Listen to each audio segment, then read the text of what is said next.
that I've been missing. I miss all your hugs, your touching and kissing. Me love on the floor, the couch in the kitchen. One love enough, we done enough.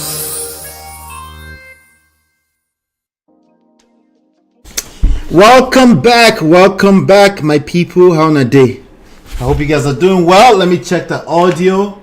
We're just gonna get right into it. It's an afternoon show, daytime show. We're gonna have a good time. I've got a ton of stories I want to get through. Welcome. My name is Ola. I'm coming to you live from my Empire Pro Studios, right in the middle of I don't know where we're at. But let's just say I'm about 40 minutes away from New York City. I am in New Jersey.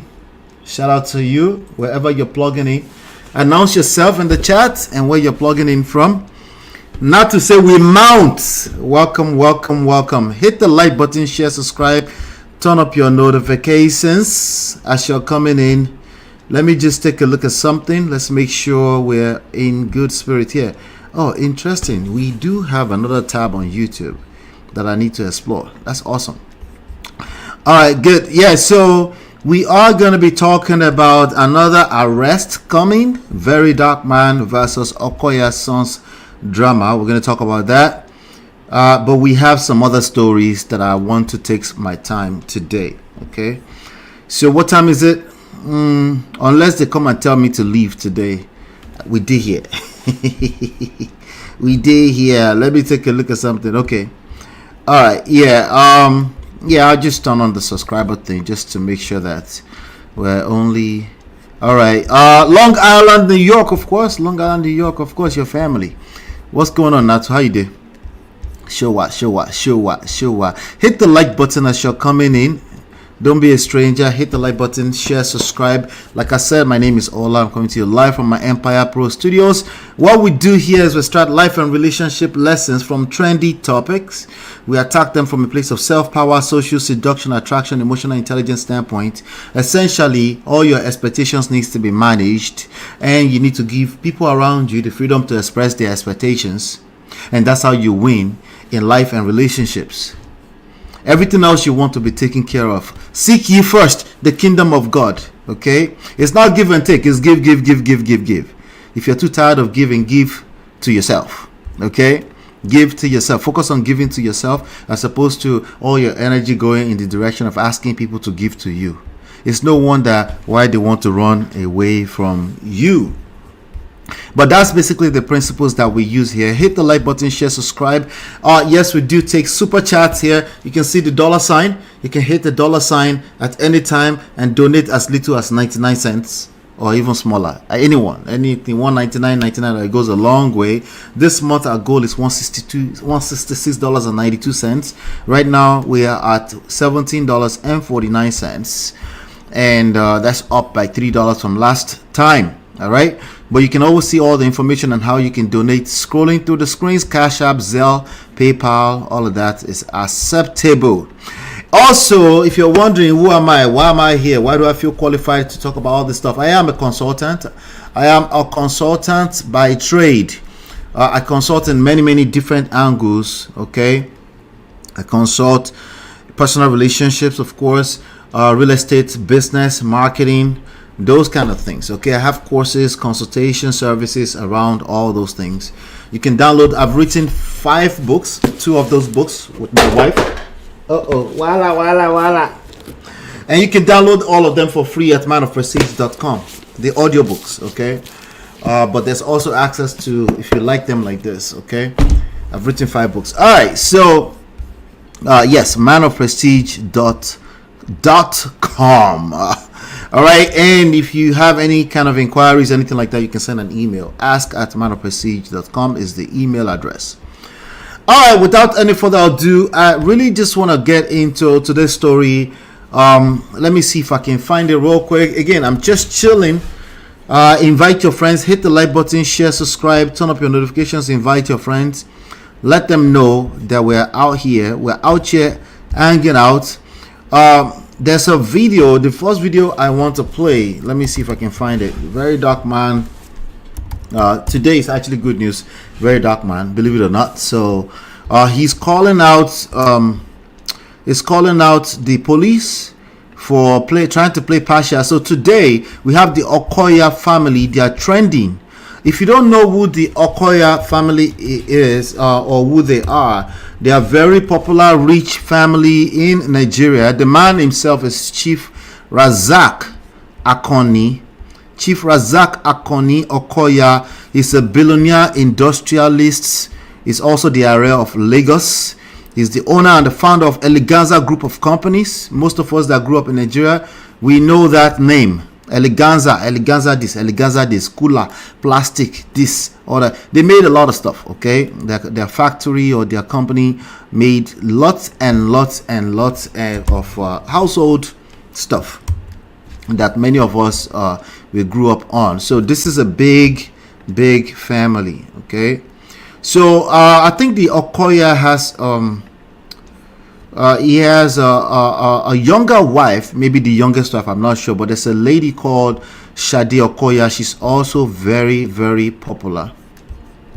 Shade Okoya, she got married to Chief Okoya probably like 20 years ago, so he was already going in the direction of like above average, what do you call it, middle age, right, when he married this lady. Let me show you the picture. Here you go. That's Chief Okoya and Shade Okoya right there. Okay, so very big family, very prominent family in Nigeria. That's them right there, just in case you're wondering. Okay, so they have children. 84-year-old Okoya, Chief Okoya, he has like 20-something-year-old children now that just, you know, are given to him by this young lady, Shade Okoya. Shade Okoya is probably my age or maybe a little bit older. I'm not sure. Okay, but that's the family. What's going on, Uncle Beno? I see you, brother. How you did?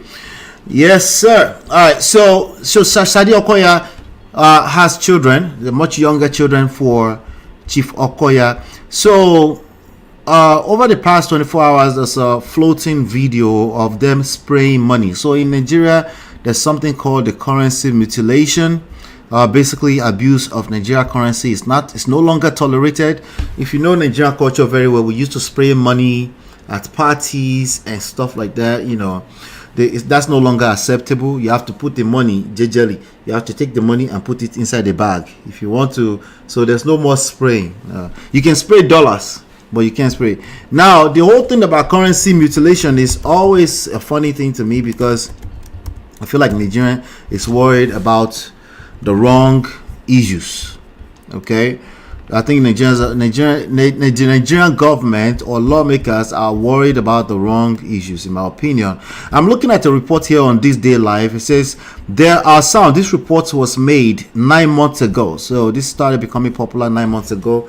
If you recall very well, they picked up a young man by the name, by law is a man in Nigeria, a young man by the name Bobrisky. Okay, Bobrisky, Chris something. I don't know his exact name right now, but they picked him up. At that time, he got locked up. He was supposed to have been locked up. This is Bobrisky, if you're wondering. You don't ask me, okay? I don't have the answer. Don't ask me, okay? But this is Bobrisky. Okay, I don't know. Anyway, his name is Okuneye Idris Olarewaju. All right, so he was arrested. It's almost a year ago now. He was supposed to have served 6 months, but you know, eventually, courtesy of VeryDarkMan, he was ousted for not really serving the time, but serving the time inside of an apartment somewhere after bribing Nigerian system, allegedly.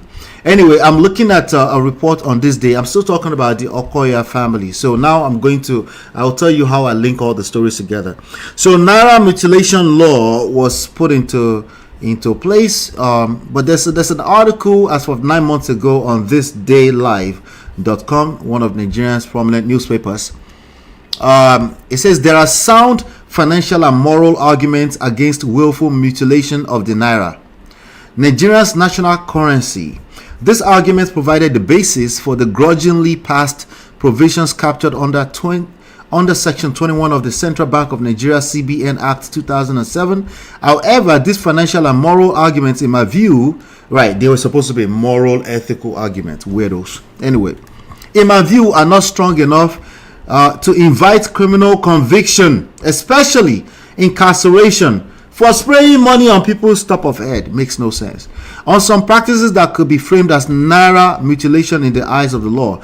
Recent developments have exposed the danger of broad definition. Yeah, they have a very broad definition, right? Expansive discretion and lack of proportionality in making and enforcing laws to prevent overzealousness and needless but credible charges of selective application. That section of the CBN Act needs urgent amendment. So right now, as it stands, they can pick up anybody, which they picked up Bobrisky. At some point, they also charged Cubana chief priest. We were talking about him. He's a social influencer, somebody, right? So now, while we're talking about this, we have the children of the Chief Okoya. They are now they were being accused of spraying money or abusing the naira. I don't know how long this was, but I know that it was trending today. All right, so and now the kid, I don't know how old he is, but he's had to come and apologize to Nigerians over the past 24 hours. So the report I'm looking at here, I'm looking at Instablog Nigeria. It says police arrest officer filmed holding naira notes for billionaire Okoya's musician's son. So he's a musician, okay. Okoya's son is a musician. You can see here a Prince Olumuyiwa Adejobi, who looks like a verified police representative on Twitter. He wrote, the policeman captured in the recent viral video shared by the sons of the Lagos businessman Chief Okoya, where they were abusing the naira. Nigerians are more concerned, Nigeria police are more concerned about abusing the naira notes than abusing human beings. Problems. Anyway, let me, hold on one second. Let me just get some of my sound effects ready here. Okay. All right, so welcome. By the way, we're talking about, is another arrest coming, VeryDarkMan versus Okoya's son's drama. I'm going to play VeryDarkMan's video in a second. I'm going to review that. Hit the like button, share, subscribe, turn up your notifications as you're coming in. We are getting through the story small by small. Okay, so this policeman, Prince Olumuyiwa Adejobi, is saying the policeman captured in the recent viral video shared by the sons of the Lagos businessman Chief Okoya, where they were abusing the naira. You can see they're holding the naira notes in their ears. That's all I see in this. I haven't seen any video actually. Maybe I'll see it later. But they said the policeman has been identified and detained for disciplinary action. The involvement of the policeman has been condemned as it's unethical. We will always strive hard to uphold the sanctity, credibility, and core values of the police. Now, the question is, what is the offense of this police? Is it because of holding naira for another regular citizen? Or was the police spraying money? Or was the police exactly what would you say the police has done? This is Nigerian confusion at best. Problems. You can't run out of stories with Nigerians. Chiye, how you did? I see you. Well done. I know you guys are working, but me too. Let's do some work. All right. So that's what we're talking about. Hold on one second. All right. So remember again, Bobrisky was arrested for this. On paper, as far as we're concerned, he served 6 months in jail for this same type of offense, right? The mutilation offense against the naira mutilation law in Nigeria is what we're talking about. All right, but right now there's a video that I want to play of VeryDarkMan addressing this very early this morning. Let me see. I can't find it. Let me see. Let me go and find it. This guy, you need to update. VeryDarkMan, you have to update your YouTube too now. Let's see. Unless he pulled it down. I hope not. Let's see. Let's have it. Let's have it. Let's have it. Okay. Okay, I think I found it. Okay, there you go. All right, here we go. Listen to this. So Nigerians, so now this way to the apple. Now, this video trended yesterday where hello Priscilla, Okoya family, they carry money give police. Policeman hold the money for them. They come start to mutilate naira. So when the video go viral, first PRO come post say the policeman captured in the recent video shared by the sons of Lagos businessman Chief Okoya, where they were abusing the naira, has been identified and detained for disciplinary action. The involvement of policeman has been condemned as it's unethical. We will always strive hard to uphold the sanity and credibility and core values of the police. Thanks. And today, the guy, one of the Okoya Pikin, composed say to the Nigerian people, my actions were not to cause any trouble or harm. My intentions were pure and naive. I ask for your forgiveness and support in the situation, as I had no intention to raise such an alarm.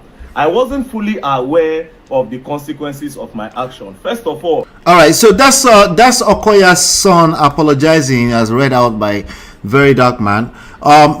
This is let's define mutilation of currency first of all. Okay, let's define that. Now clearly Nigerian law has a very broad definition of it, and is completely, like, exactly Priscilla, misplaced priority. The priorities are completely misplaced. It makes no sense. This is the definition as I pulled it up online just now. Currency mutilation is when a note or coin is damaged to the point that it is difficult to use.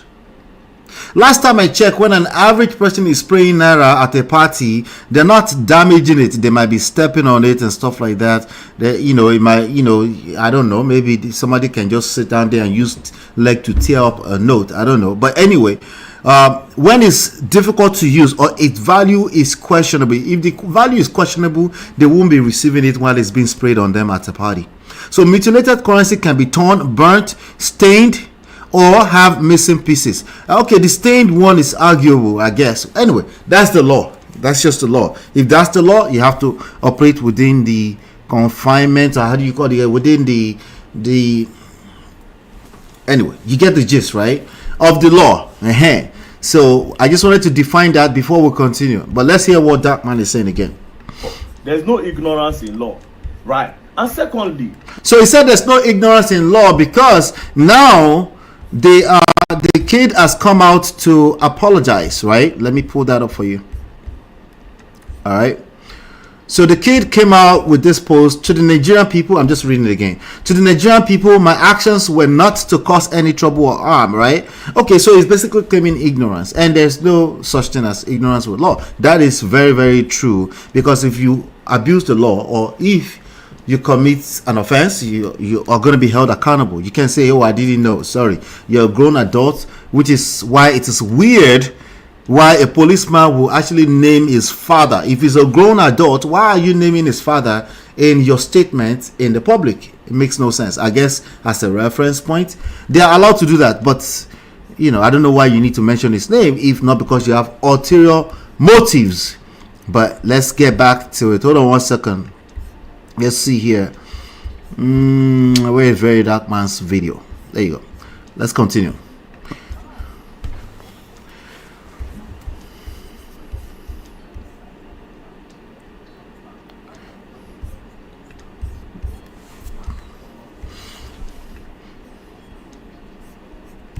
Oh, sorry, I have to refresh, guys. StreamYard is problematic. I'll be right back. 1 second. Let's see.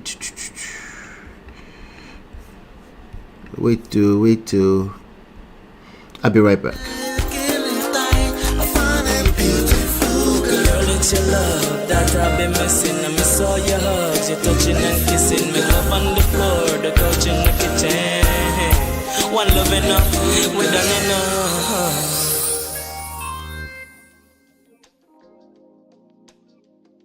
All right, I'm back. Let me find that video again. There you go. Aha. Listen.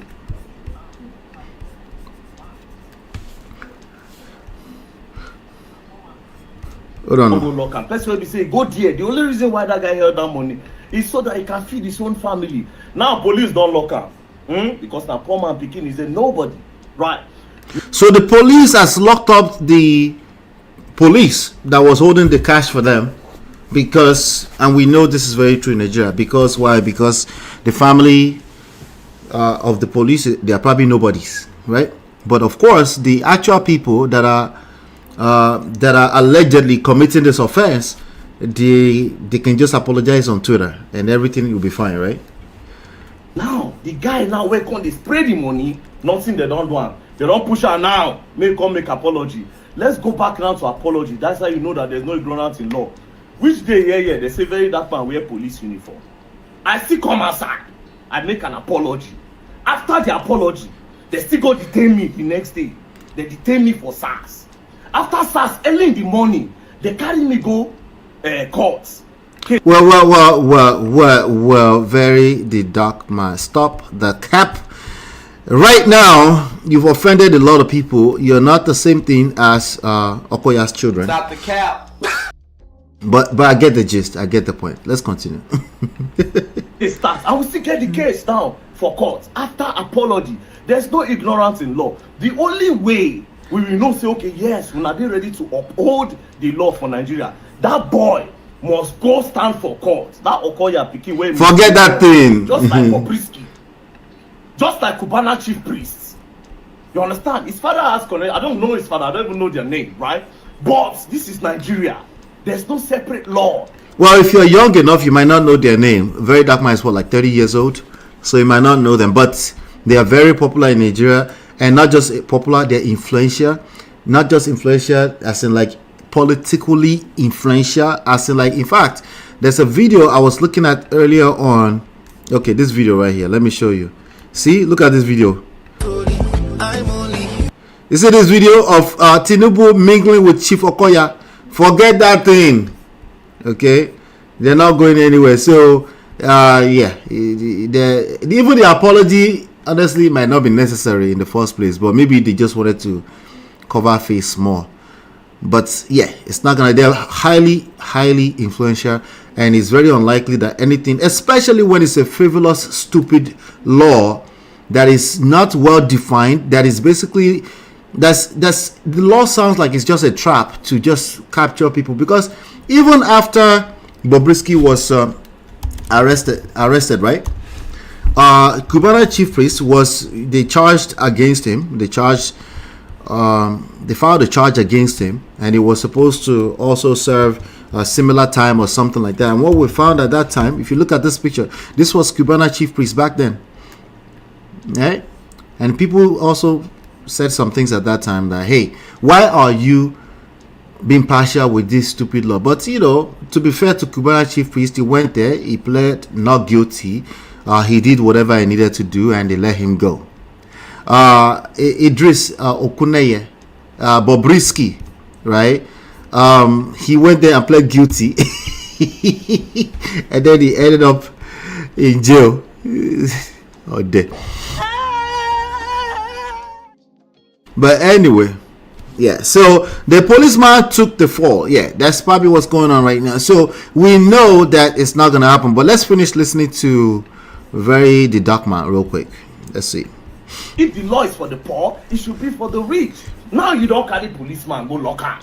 If the law is for the poor, it should be for the rich. Okay, he's fighting for fairness. Good luck. In Papa no be Okoya family now. It's not one of the Dangotes. It's not one of the hotel dollars.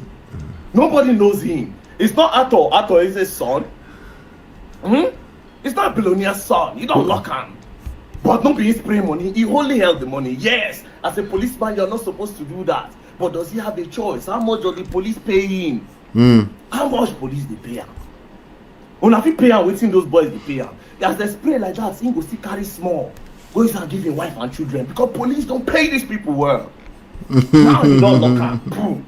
Tomorrow now they go strip him off in uniform. Boom, they don't dismiss him be that. But the rich man begins still day. He don't drop apology. Now everybody go say, He has apologized. He should still go and face. He should go and dance to the music of the law. VeryDarkMan apologized, but he was taken. He was locked up in the SARS. He said he should go and dance to the music of the law.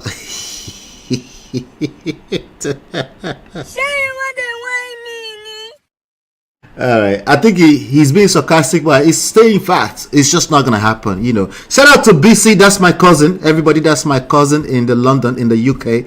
Hello, BC. How are you doing, BC? Good to see you. Anyway, it's not gonna happen. It's not going to happen. Forget that thing, you know. And these are some of the things that people need to learn, right? These are some of the things. So as much as some people may be encouraging that law, whatever, you encourage any type of law, and because you're happy because they're using it against people that you don't like, just keep in mind, you know, you have cousins and you have people that are connected to you that this kind of unfair law can capture at any point in time. But let's just beware. It's not going to happen, you know. But that's what's been trending today. Let's finish it. Freezing. I was locked up. I slept in SARS. The next morning, boom, boom, boom, they took me to court.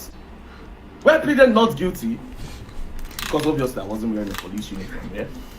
But I pleaded not guilty. But I still have the case in court. Let me ask you guys a question, right? Is it fair that, look at what Natu said. Natu said the Okoya will probably pay the policeman something for the stress. Do you think that's fair? Let me ask you that. Do you think that's fair? That's a loaded question. Okay, is that fair or unfair? Okay, that is a loaded question. Is that fair or unfair that in our society, the same thing is true in America, just so you know, just in case you didn't know, because somebody's going to act like Onyibo and go to Nigeria. Say, in America, this will never happen. Shut the cap right now, okay? Shut the cap. Not stop the cap. Shut the cap up right now, okay? It happens everywhere in the world, okay? Just our own no get shame, okay? Nigeria, you know, our own don't get that much shame, but it happens everywhere. Do you think that's fair? It's a loaded question. Explain the nuances that I'm trying to get at here. There are some nuances here. Is that fair that for his stress, the policeman, let's just give him a little something, you know, as opposed to the stress of dragging the all of Okoya's team through the mud, as in what is happening today. Hit the like button, hit the like button. The detained police will drop something too. What do you mean by that, Priscilla? What do you mean? Some money? It is not fair, but it is what it is, right? So in the eyes of in the eyes of the law, it is not fair, I guess. To most people, it is not fair. But I keep saying, in love and war, all is fair. And this is a war zone. This is a cold world. Not world, but also war that we're fighting here. And you better know what you're doing when you're fighting this type of battles, okay? Because you can get locked up for no reason for the last 2 or 3 months. And you might be there just crying wolf and say, hey, you know, I don't know. You know, you can get locked up because you're fighting fairness, right? A name comes to mind as we're talking about that. Anybody want to guess what names comes to mind? Somebody has been locked up by somebody that the whole world loves. Grammy award winning Speed Darlington has been locked up for 2-3 months right now, okay, in spite of the law actually saying the police has to release him. He's actually recently filed a petition against the police. They are holding him seemingly against what the court orders, right? But somebody is sitting in the police office somewhere right now and say, what court order? No, he go sleep there. He's going to sleep there. Shout out to Cherish Olivia. Hello, Cherish Olivia. Good to see you. Yeah, he's gonna have to sleep there. For how long? Well, past Christmas, past New Year, until we are ready, right? He filed a 300 million naira lawsuit against the police now. Anyway, that's the society that we call Nigeria. It is what it is.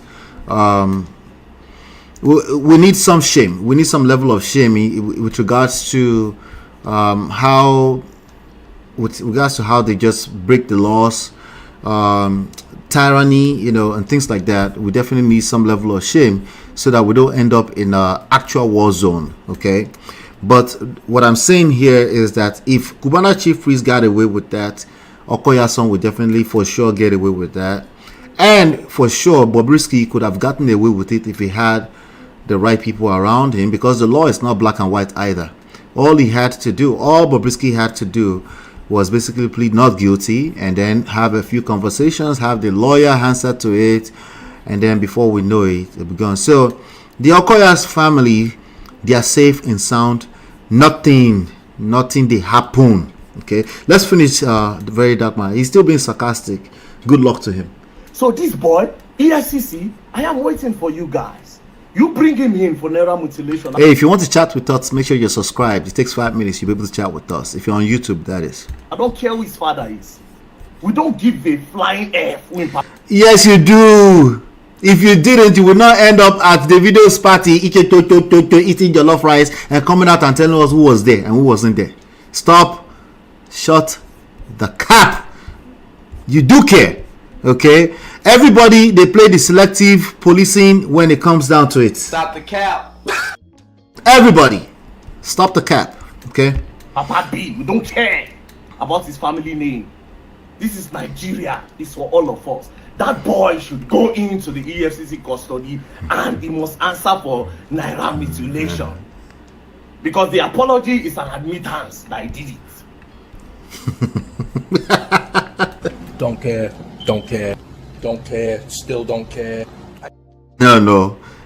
You go shalaye tired. Where's your evidence? Where is your evidence? After you provide the evidence, we have to go through it and prove it and make a case for it and all that. It's not worth it. Just settle this policeman ego day, all right. Everybody will forget tomorrow. Everybody will forget by this time tomorrow. All right. That's the way life works. Okay. But again, I agree. We should have some level of small shame. We shouldn't just be messing with the law anyhow without any shame. That's the difference between Nigeria and the UK, the US, and the Western world. They break the laws too here. They bribe here as well. People go to jail after serving office too. In fact, our president right now today, in fact, let me check. Our president today, our newly elected president in the America today, might be getting sentenced today. I know. Sorry. He didn't know, huh? He shock you. Yeah. Our president today might be getting sentenced today, right now. Okay? Let me see. 4 hours ago. Let me look at this. Welcome to the real world, okay? I'm looking at this right now on Fox News. Donald Trump sentenced 4 hours ago. Sentenced with no penalty in New York criminal trial as judge wishes him Godspeed in second term. In America, that will never happen. In America, they will never allow such a thing to happen. Imagine a whole criminal becoming the president of a country. A whole criminal, a whole drug dealer becoming the president of a country. Nothing juju be that. Says who? Our brand new president in the America right now. As I'm talking to you right now. Okay, 4 hours ago. President-elect Trump was sentenced to an unconditional discharge on Friday after being found guilty on charges of falsifying business records, stemming from Manhattan District Attorney Alvin Bragg's years-long investigation. The president-elect attended his sentencing virtually because it's the president-elect. That's not fair. It's the man. We're talking about VeryDarkMan now. VeryDarkMan say it doesn't matter. We don't care. You don't care, but that's just your opinion, okay?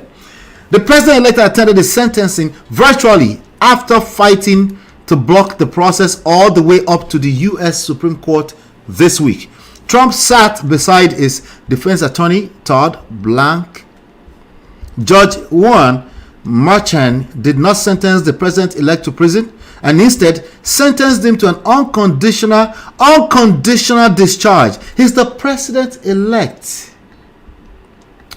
Orúkọ rere, who's orúkọ now? The United States of America. Orúkọ rere also ju wúrà lọ. It's not just a matter of Trump anymore now. It is now Trump, the president-elect of the United States. See, it's meaning there is no punishment imposed, no jail time, fines or probation. The sentence also preserves Trump's ability to appeal the conviction. What conviction? Sentenced to unconditional discharge. After careful analysis, this court determined that the only lawful is actually lawful. The law is not your own sense of morality. I'm sorry, okay? It is not. I know common sense will make us think it is, but it is not. I've been telling you that here from day one, okay? It is not. Real life, reality is not your own sense of moral. You should have morals. That's not what I'm saying. You should, okay? You should have some sense of moral standards, okay? You should know the difference between right and wrong, but you must manage your expectations around how life works around that. That's the whole point of this, okay? After careful analysis, the court determined that the only lawful sentence that permits entry of judgment of conviction is an unconditional discharge. I need you to write that down on the wall. Write today down. Today is January 10th, 2025. Okay. Merchant said on Friday, at this time, a whole judge said that at this time I impose that sentence to cover all 34 counts. Merchant added, sir, I wish you Godspeed. I wish you Godspeed as you assume your second term in office. More. Hey, this life.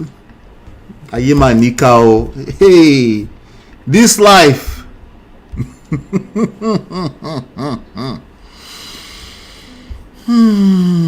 It gets real. It gets real.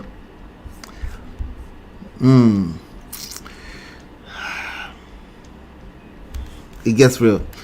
Sir, I wish you Godspeed as you assume your second term in office. Before Judge Merchant announced the sentence, Trump called the case a tremendous setback for the American court system. And I quote, "This is a great embarrassment to the state of New York," not to Trump's name, okay? To the state of New York. Trump said, adding that the people saw the trial firsthand and voted decisively to elect him as president. Trump said the Justice Department was very involved and stressed that a case like this against the former president, candidate, and now president-elect has never happened in our country before. I don't know what lesson you should learn from this. I just want you to adjust your expectations around your morality, your sense of morality. You should have morals, okay? But you should know that there's the skills you're required to do this life and relationships is much bigger than your own sense of morality, righteousness. You are a good guy, you're a good girl, so somehow you think you deserve a good relationship.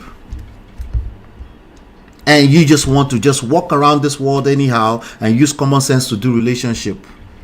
Yeah, right. Good luck. And I would just like to explain that I was treated very, very unfairly, and I thank you very much. Trump said Friday. Merchant set January 10th for the sentencing, just 10 days before Trump is set to be sworn in as the 47th president of the United States. Merchant, upon scheduling the sentencing last week, said that he was not likely to impose any sentence on incarceration, but rather a sentence of an unconditional discharge. I bet 99% of you are hearing that for the first time, that's even possible.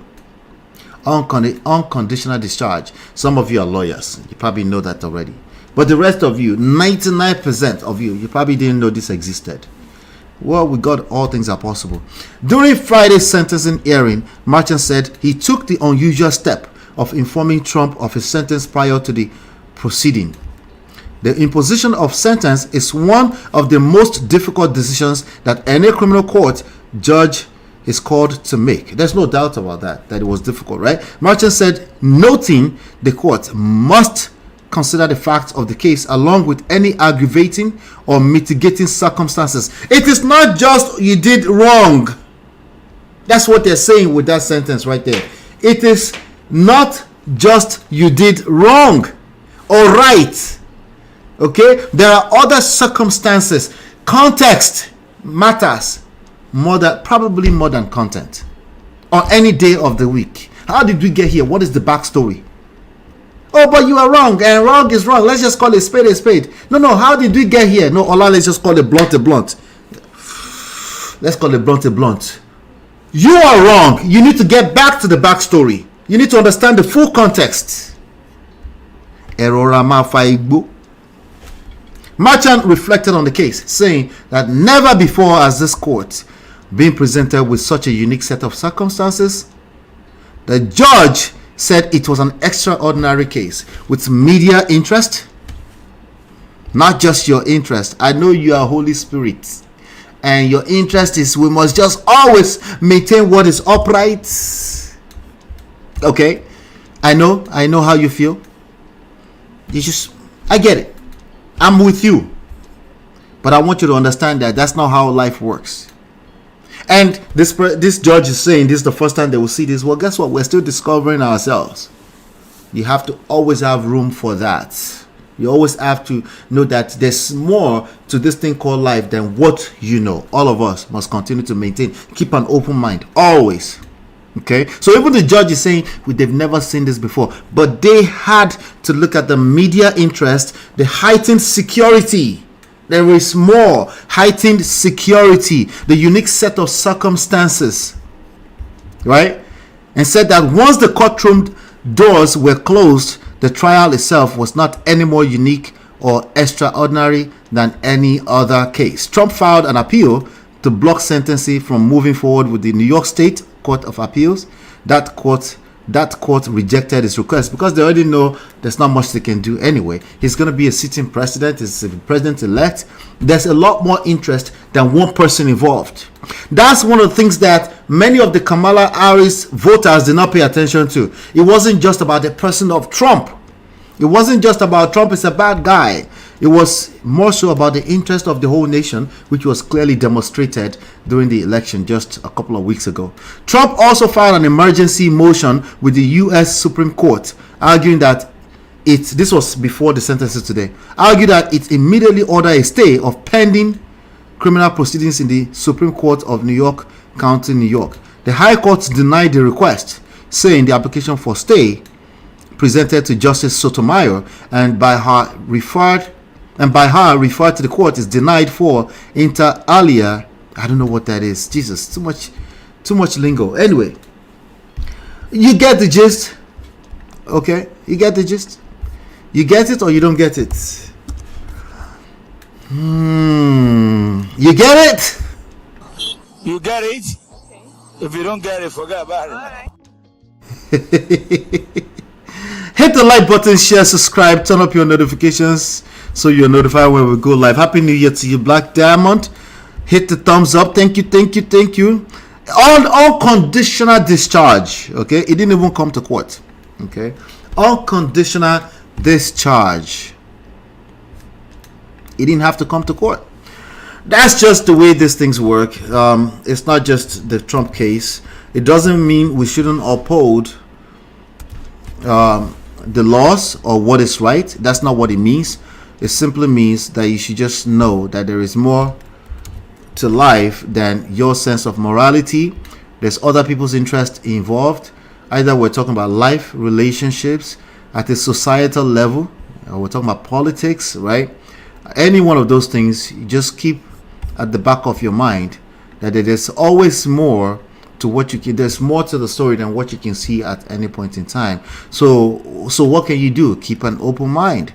Keep learning. Always learning. Stay learning. Don't make assumptions based off of your moral standard, your religious standards, your political affiliation, or political empathy, or what do you call it? Political whatever side you fall on, don't just keep an open mind. Be critical in your thinking. Be critical in your thinking. It is part of emotional intelligence to understand that there's media interest and there are other people's interest involved. It is part of emotional intelligence. Okay? It's not as simple as, look, oh, how come this one is not fair? Oh, they should be fair. All that kind of stuff. Yeah, right. So speaking of, let's get back to it.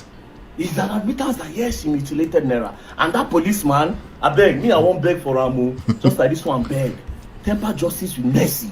You people don't pay them well enough. Yes. And this is why, you see, just the way this guy feel use them now. That's what Steve said he use police. I'm not trying to bash the police force. I'm only saying that they need to increase these policemen's salary so that any Tom, Dick, and Harry cannot use them to commit crime. Bro, you people don't understand. It goes beyond police and the police, they corrupt and all that. They know they pay these guys well. Anybody can use them. Increase their salaries, increase their standard of living. Then if they can't commit any crime, everybody will say, yes, that policeman is corrupt. But you put these people in poverty. They live from mouth to mouth. The only time where they get small thing, no allowances for them. That's why now police have the wrong go EFCC. He's making a very good point here. I remember a conversation that was going on. In fact, even up to last week, I was listening from the clouds to one of Auntie B's shows, and they were saying, you know, systemic problems. We were talking about systemic problems, and that person kept saying some people are just not, you know, the person again still playing from a place of morality. Some people are just not content. Some people are just not okay, great. But all of those things are more of symptoms of some underlying core things. If you don't pay people enough, if they are hungry, they will steal. Oh yeah, but they're not the only one in the country. You're not listening, no. You're not paying attention. Emergency Yoku. Listen carefully. Okay? Systemic problems are greater than any one individual's decision to do the right thing or do the wrong thing. If there are systemic problems in place, people will steal, they will cheat, they will lie. If the environment is not conducive, people will steal, they will cheat, they will lie. It's just the way the human species is set up. Okay? Now, if you continue to work on your systemic issues, societal issues, government institutional issues, if you continue to work on those and it's getting better and better, you will continue to have more and more rights to call somebody out on their lack of morality or lack of morals, right? You will have the right. But the whole point of morals is that people will actually do all the wrong things when it feels right. That's the reality. Okay? So if we're talking relationships, how do people feel around you? Feelings. Their feelings. Yes, their emotions. Their feelings. How do they feel around you? No, that's not. I know. I'm not talking about your intentions yet. Okay, I know you intend good. You didn't mean that. You didn't mean to be offensive.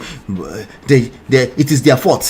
What do you normally say? You say it is their fault. They are the one that received it. It's not your fault. Well, let's wait. We'll see if it is their fault or not. Are you getting what you want out of the relationship? If you're not getting what you want out of the relationship, we don't have to bring the fault thing into it if you don't want to. But if you want to bring it into it, it is your fault. It is absolutely your fault. Because you're not getting what you want, but yet you're pointing fingers. That is your fault at least. So what am I saying in essence here? Systemic issues, the environment, the context, the institutional issues will continue to be the most important factor, the most important variable in any one human behavior. So he's right about this. If you're not paying police, right, and then you don't, you know, speaking of not paying police, let me show you a video. Shout out to SOWORE'S, who is continuing to fight for justice in Nigeria. Listen to this video. Listen to this.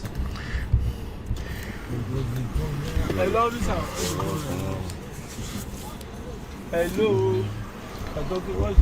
How are you? This one, I want to cause traffic for this place again. Not be airport road be this, huh? Wanna come up for roads? You know, to wind this place down. Why not? We are not parking. We are not supposed to be causing traffic to the airport. We are not parking. Wanna calm down. We know the park. Go and bring your guy. I know the park. Now they cause traffic for roads. We don't need this traffic. This is the airport to this airport road. I know the park. Come on for roads. I know the park. Go bring your commissioner. I know the park. I know the park. When I come up for roads.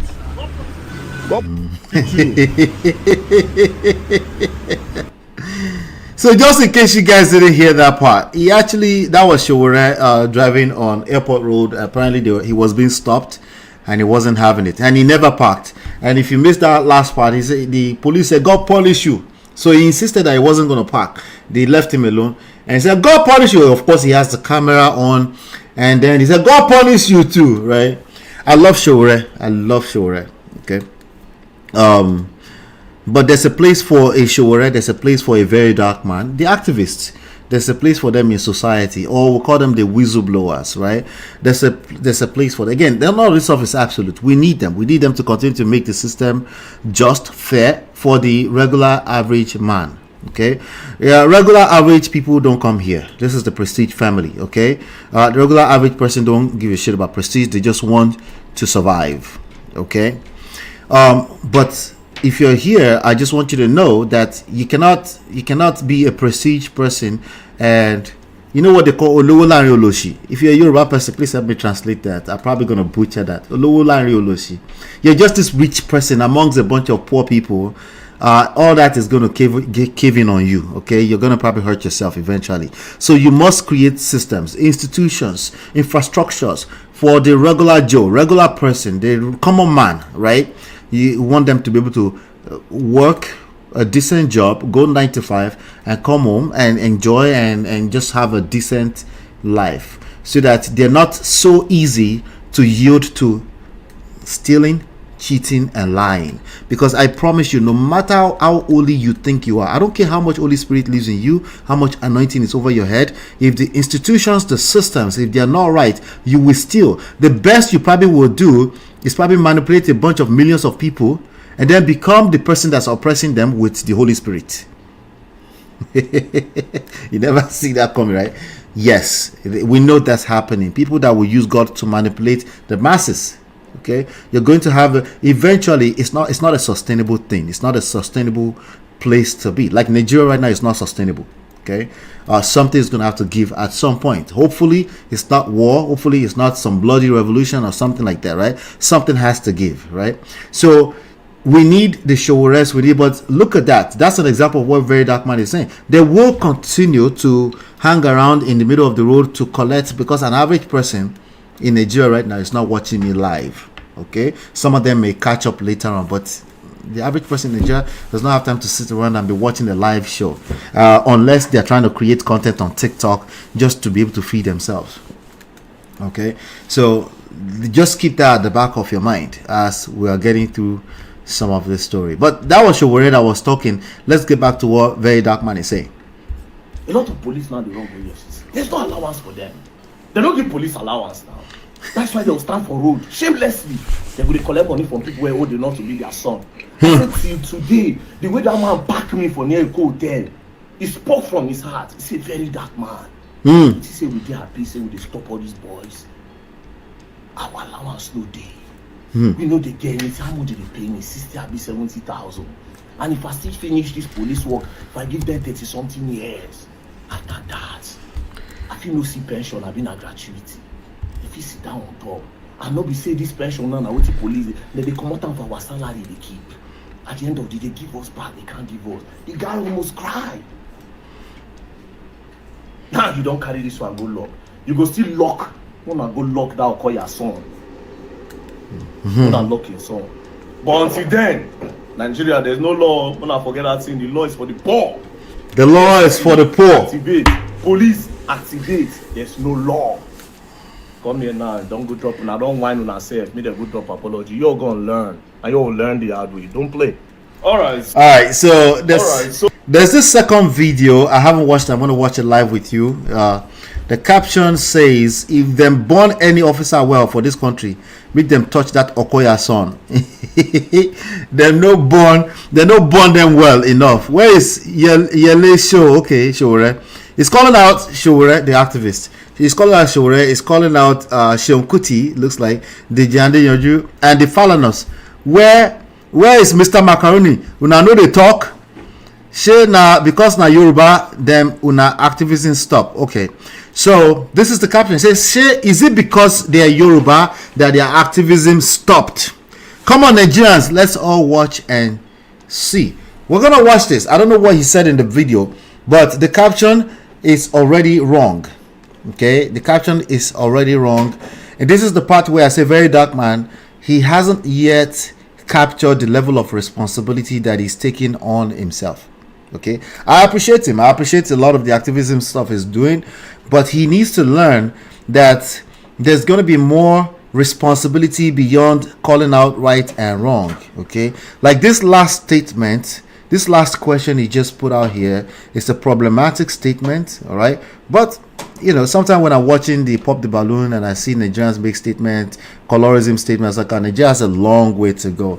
People literally have no respect. They are human beings in Nigeria. Average human is ridiculously disrespectful to their fellow human beings with this kind of statement. But let's keep going. I'm going to play this and then we'll watch it together. So, EFCC are still yet to make comments about this Okoya's son. Now, let me just tell you people the truth, yeah? They will not do anything to the boy at the end of the day. I'll be surprised if they do anything. I'll be very surprised. According to what we all know, if they burn any officer away for this country, may touch that boy if you don't lose your job. If they burn anybody away, may touch that boy. May that boy reach courts if they don't go lose their job. Now, quick one, yeah? Where SHERYL, Baba SHERYL, now you be activist where you say you want me Nigeria better. I'm surprised. See rich man pick, poor man pick, you don't go say now. Police, they don't lock police. Best way commit crime, they don't lock them. Baba SHERYL, how far? Seun Kuti, what's up, bro? You're not saying anything. The Falanos, what's going on? They did something to a poor man, but a rich man now, they're outside. And I heard the family is influential. I mean, because maybe it's because the currency mutilation law is stupid. Maybe it's not worth their time. Maybe they have bigger fishes to fry than chasing clout on a daily basis. Come on, VeryDarkMan. Like, come on. Like, exactly what point are we trying to prove a point, or we're actually trying to fix the society for the common man? Right? You say how far, and then somehow you involve tribalism in the statement. Is it because they are not Yoruba? Kilo mean? What do you mean? That's a disrespectful statement. This is what we're saying. You have to know. Yeah, it's not everything, Jojo. You don't have to talk every time. You know that, right? Let's keep going. Yoruba, yes. Baba SHERYL, is it because the guy is Yoruba? Seun Kuti. By the way, SHERYL is not exactly Yoruba. If you know, you know. But let's keep going. Jesus Christ. My guy, but it's fact. Is it because the guy is Yoruba? See, it's not about Seun Kuti or SHERYL or Falanos. It's about everybody else that's ignorant enough to take this on. Your statements are inflammatory. Your statements are, it can, like, you can literally, you can spark off unnecessary conflict in society. Again, when you have 2 million monitoring spirits following you around and you don't know how to talk, it's problematic. It's actually a crime. Okay, it can become a crime if it's not yet a crime. Somebody needs to talk to this guy. Why are you bringing tribalism into it? Why? What's the point of this? No, is it because guys Yoruba? Please, you guys need to. You people are vocal with things like this. Yeah, you people should talk. Even can you give them at least 24 hours before they get to it? Maybe they are busy. Maybe they have other things they are. Why make this statement? Why? The only thing I can think of is that you can't wait. You have to chase this clout. This is the problems. I was still liking him. Just make the mess out of the whole thing. Hold on 1 second, guys. Let me play this. Hold on. Jade, my lawyer, Barrister DG. I'm not hearing anything. Talk to Baba FF. Talk to SHERYL, your person. Talk to Seun Kuti, yeah? Please talk to them. This boy needs to face the music. Or are we gonna do tribalism? You people know we don't do tribalism when we do this work of fighting for the right thing. We don't do it. So what's up? It's not funny. It's not funny. What is funny? What's up? Like I said, I dare them to pick the boy. And this is the greatest test that the law in... It is not the great... This is not your prank. This is, you can't use this to prank people. It is not any tests. It's a stupid law that needs to be adjusted and tightened up a little bit so that randoms like Bobrisky are not picked up for no reason just because they're spraying money at a party. It makes no sense. Nigeria has bigger problems. It is not test. This is not your moment to say we're going to prank with our, it's stupid. It's stupid. You're playing with fire, essentially. Black Diamond says some people think out loud. There are things meant to stay in your head. Exactly. You know. So what happened again? Nigeria, always something happening. Welcome to being tribe. Maybe you have to watch from the beginning. I connected so many stories so far. Nigeria is for the poor masses. I prayed for a day like this to come, where everybody will see. If now one stupid very dark man somewhere, they pick up. Wait, now me another poor man picking do this thing. They go use them as scapegoat. They quickly use the policeman as scapegoat. He was there to witness a crime. He was there to witness a crime. He witnessed a crime. They don't pick up, but who commit crime? They don't get pick up. They say the family they influential. Yes, I am happy. But we see the way to. But again, they are all between the devil and the deep blue sea. If they touch him, they might lose their job. So now they'll be forced to do something because we all they look. So again, I am waiting. So all the people where they always criticize and talk, it is time. You understand? Nigeria should not be a place of tribalism. So I wait for SHERYL, my guy. Yeah, AC. Oh God. Oh my God.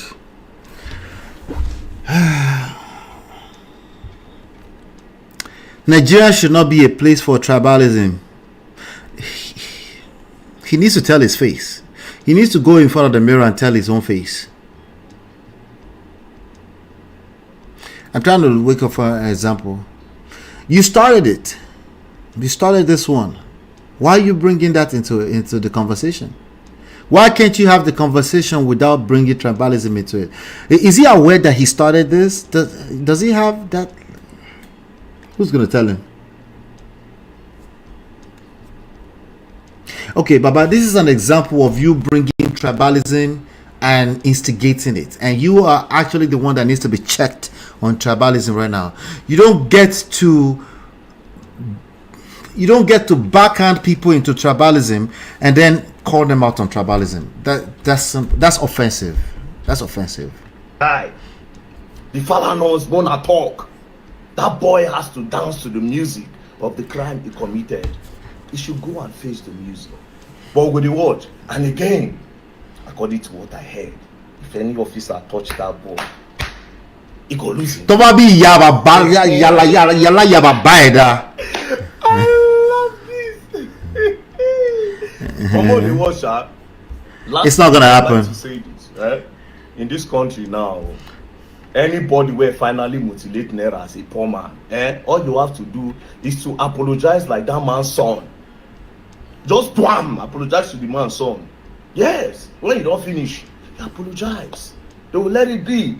Because all right, so okay, so I don't want to get too serious about this topic because we already drove into the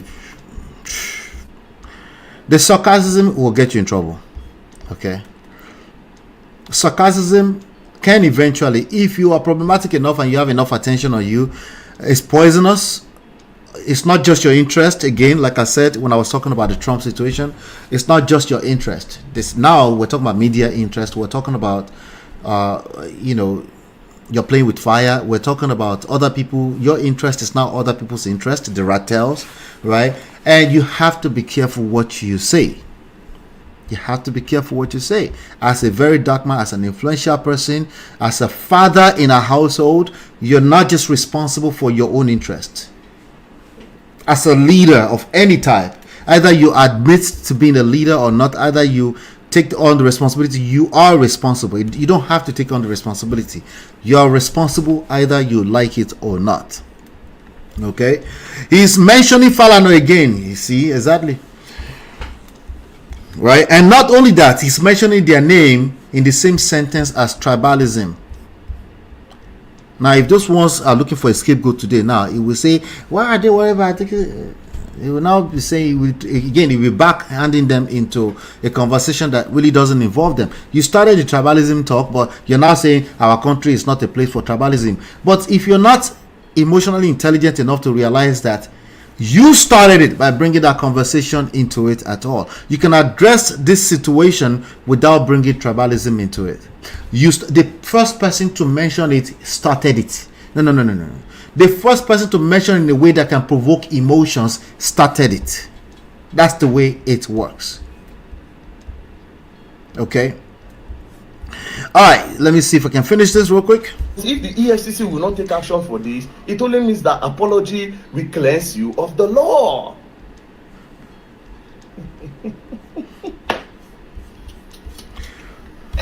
Woo! I love what is going on now. Una go provide for you will learn. You will learn the hard way. Don't. No, I like some of the things he said, but it's still off. It's still off. He's gonna learn, and he's gonna learn the hard way. Speaking of, he's gonna learn. He's gonna learn the hard way, right? I love the statement that Crypto Chick just made. I love this statement. The police officer is the only adult and law enforcement in the video. She should have been responsible enough not to appear in that video. Law enforcer, even better. The law enforcer in that video. She should have been responsible enough not to appear in that video. He could have declined respectfully to be in that video. That's a good point.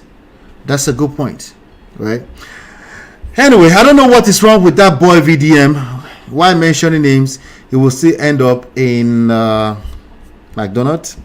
You will end up in McDonald's. Anyway, speaking of ending up in McDonald's, there's another case that I want us to touch on today. This case right here. You guys know what this case is about? You know who this woman is? You guys know who this lady is? Anybody in the chat know who this lady is? Yeah. Some of you have been following this story, right? Hit the like button, share, subscribe, turn up your notifications so you're notified when we go live.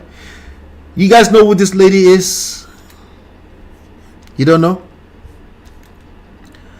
All right. I want us to cover this real quick, and then we have some other stuff to cover. Okay.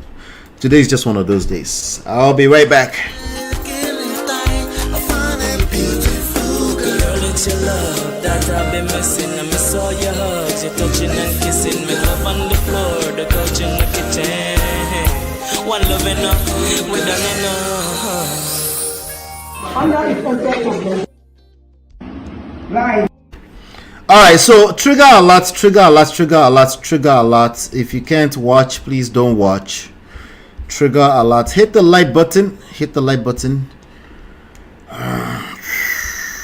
Yes. Most women around me, they actually couldn't watch it. So my mother, I was talking about it yesterday, she couldn't watch it. My wife couldn't watch it. So trigger alert. I'm gonna play this video and then we'll talk. Okay. Let's see. Let's have it. There you go. 6. Right 6. Right 6. She said right 6. Right 6. Right. All right, I know what's gonna happen. Instablog Nigeria, they are very censored. They're not gonna show it. I don't want to show it too. Okay, but what happened essentially is that she's told the boy to write 6 when the boy did not write 6. Go check your Telegram, or you can find the video anywhere if you haven't seen it. She slapped the nonsense out of the baby. It was a hit. That baby looks like, that baby will look like the size of a 3-year-old at most. That looks like a 3-year-old at most. But you know, some of these kids are stunted in growth. So I don't know, maybe 5 at most. That boy is a baby. That boy is a baby. But she went ahead and she slapped the baby. So there's been uproar on social media since then. Okay. But more importantly, as usual, I'm interested in people's response to this. I want to see what people's response to this are, because that's what we learn. You know, this is where we correct some things, some mindsets, Obviously, corporal, is that what they call it? Corporal punishment of kids, either as a parent, parenting in general, parenting in Nigeria. It's a very dicey thing, you know. Most of us are raised with our parents beating us up. Some of you got caught in your hands and they put pepper on it to punish you because you cheated, you lied, you stole meat from the pot of soup. And somebody right now, I guarantee you, somebody right now on social media is still making a case for it. They might say things like, after all, I turned out okay. Look at me today. See, that's the problem. You're only looking at things. You can't be a leader. Only leaders come to this platform, okay? You cannot be a leader and just be looking at things just from your myopic, narrowed point of view. You can't do that, okay? You can't do that. You'll miss it if you do that, okay? It's problematic to operate from that standpoint. So she slapped that baby, you know, and in fact, let me see if I can find some more information here. You can see this report here. Okay, let me just read this. So our teacher is now being remanded. She's being remanded in the prison, Kirikiri prison, till February 18 for assaulting a 3-year-old boy in Lagos. A magistrate court in Ogba area of Lagos State has remanded Stella Nwadigbo. The teacher who was seen in a viral video assaulting a 3-year-old pupil. See, it's a 3-year-old. Yeah, 3-year-old. She was arraigned before the court on Thursday. See, babes, was that you that commented that? See, thank God I didn't play the video. See, what is your comment? It was already censored by police, right? Said she was arraigned. It was already censored by YouTube, I wanted to say. So she was arraigned before the court on Thursday by the Lagos State Police Command over the indecent treatment and assault of the child. The command's spokesperson, SP Benjamin Udeyin, in the statement said, following receipt of the video, the Family Support Unit of Ikorodu Police Division promptly arrested the suspect on Wednesday, January 8, and transferred her to the gender unit of the command headquarters same day. After preliminary investigations, the victim was taken to a medical facility for adequate medical attention. The suspect has since been remanded to Kirikiri Correctional Facility till February 18, 2025, when the case comes up for continuation of hearing. All right.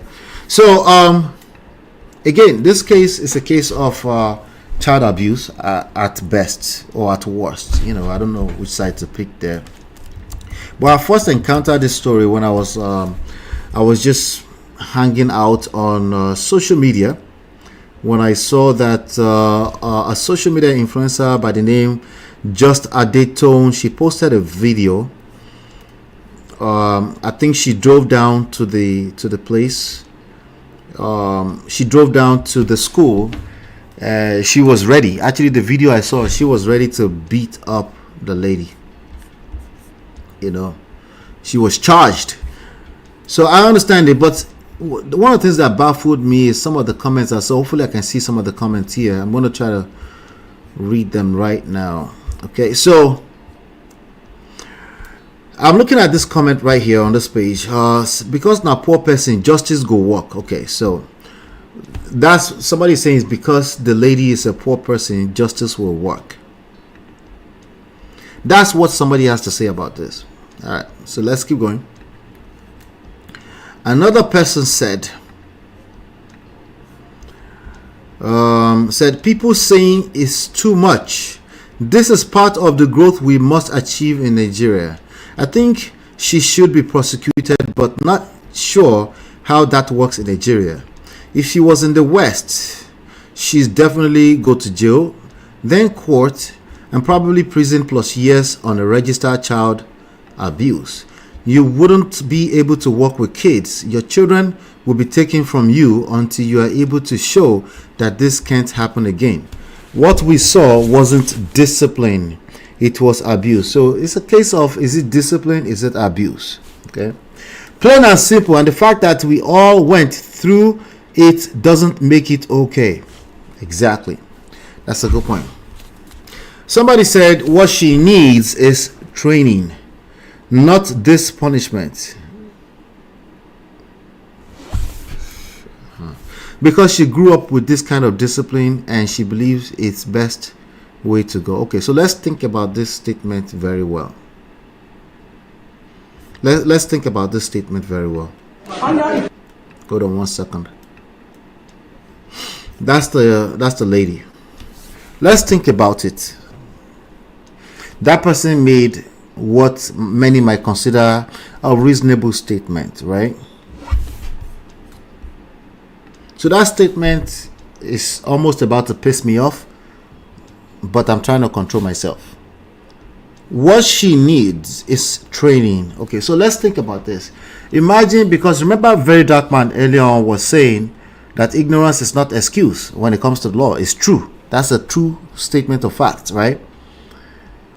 But let's reverse that. Let's say, once the person didn't know, and because they have trauma in the past, maybe because they also went through the same thing, so let's not punish them, let's just train them. If we start to do that with every time somebody commits this kind of atrocities, is that really a sustainable way to go about it? Is training a form of consequence? It can be, if the training is not palatable, if the training is not, it's not fun, I guess. But depending on the level of crime we're talking about, right? We're talking about, she looked at a 3-year-old smally boy and literally hit the boy in the head. That's what we're talking about. Okay? Somehow, this woman's sense, just regular, good old, natural, being a human, another human to another human, did not tell her that I am bigger than this other person and I probably should not do that. Right? So we should wait until she's educated on what the law is. So if we start doing that right now, just let's check. This person went through it, so they didn't know they should train it. They used to steal in this person's house. Everybody in this house used to be all anini. They're all thieves. It was not a big deal. Once they thief your thing, once they fap your stuff from the fridge, you could just say it is what it is. Since everybody grew up that way, no, they grew up like that in their house. So they shouldn't be punished when they go and boggle somebody's house in the future. I don't know. I'm just trying to see if there's any sense in it, you know. She believes it's the best way to go, so she needs training. I don't know. Yeah, nah. Nah. Stop the cap.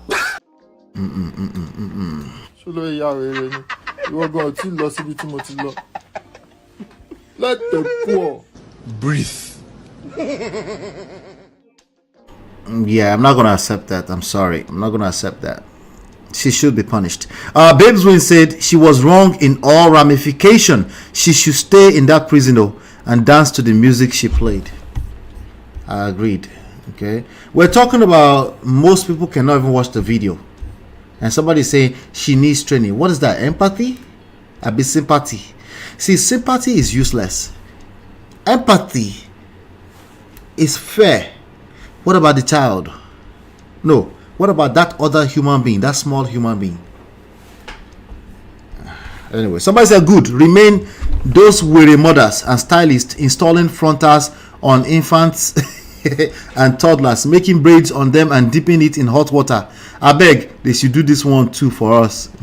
All expenses paid vacation. Ish. Somebody said she no go believe, say now waiting carry her go prison with that. Well, that's too bad. That's also a form of training. Isn't that a form of training to go to Kirikiri? Okay, maybe not. Maybe I should stop the cap. But the point here is that is crazy. What she did is crazy and should not be tolerated. Okay. But let me know what your thoughts about that. I just thought I should cover it. When it comes to parenting, okay, use your words. Okay, a lot of time people will smack their children because she said, "Oh, the son is my son too." That's what she said. Nonsense. Nonsense. Listen to this. Listen to this. Let me see. Under the context of Nigeria, the governor of Lagos State has sitting like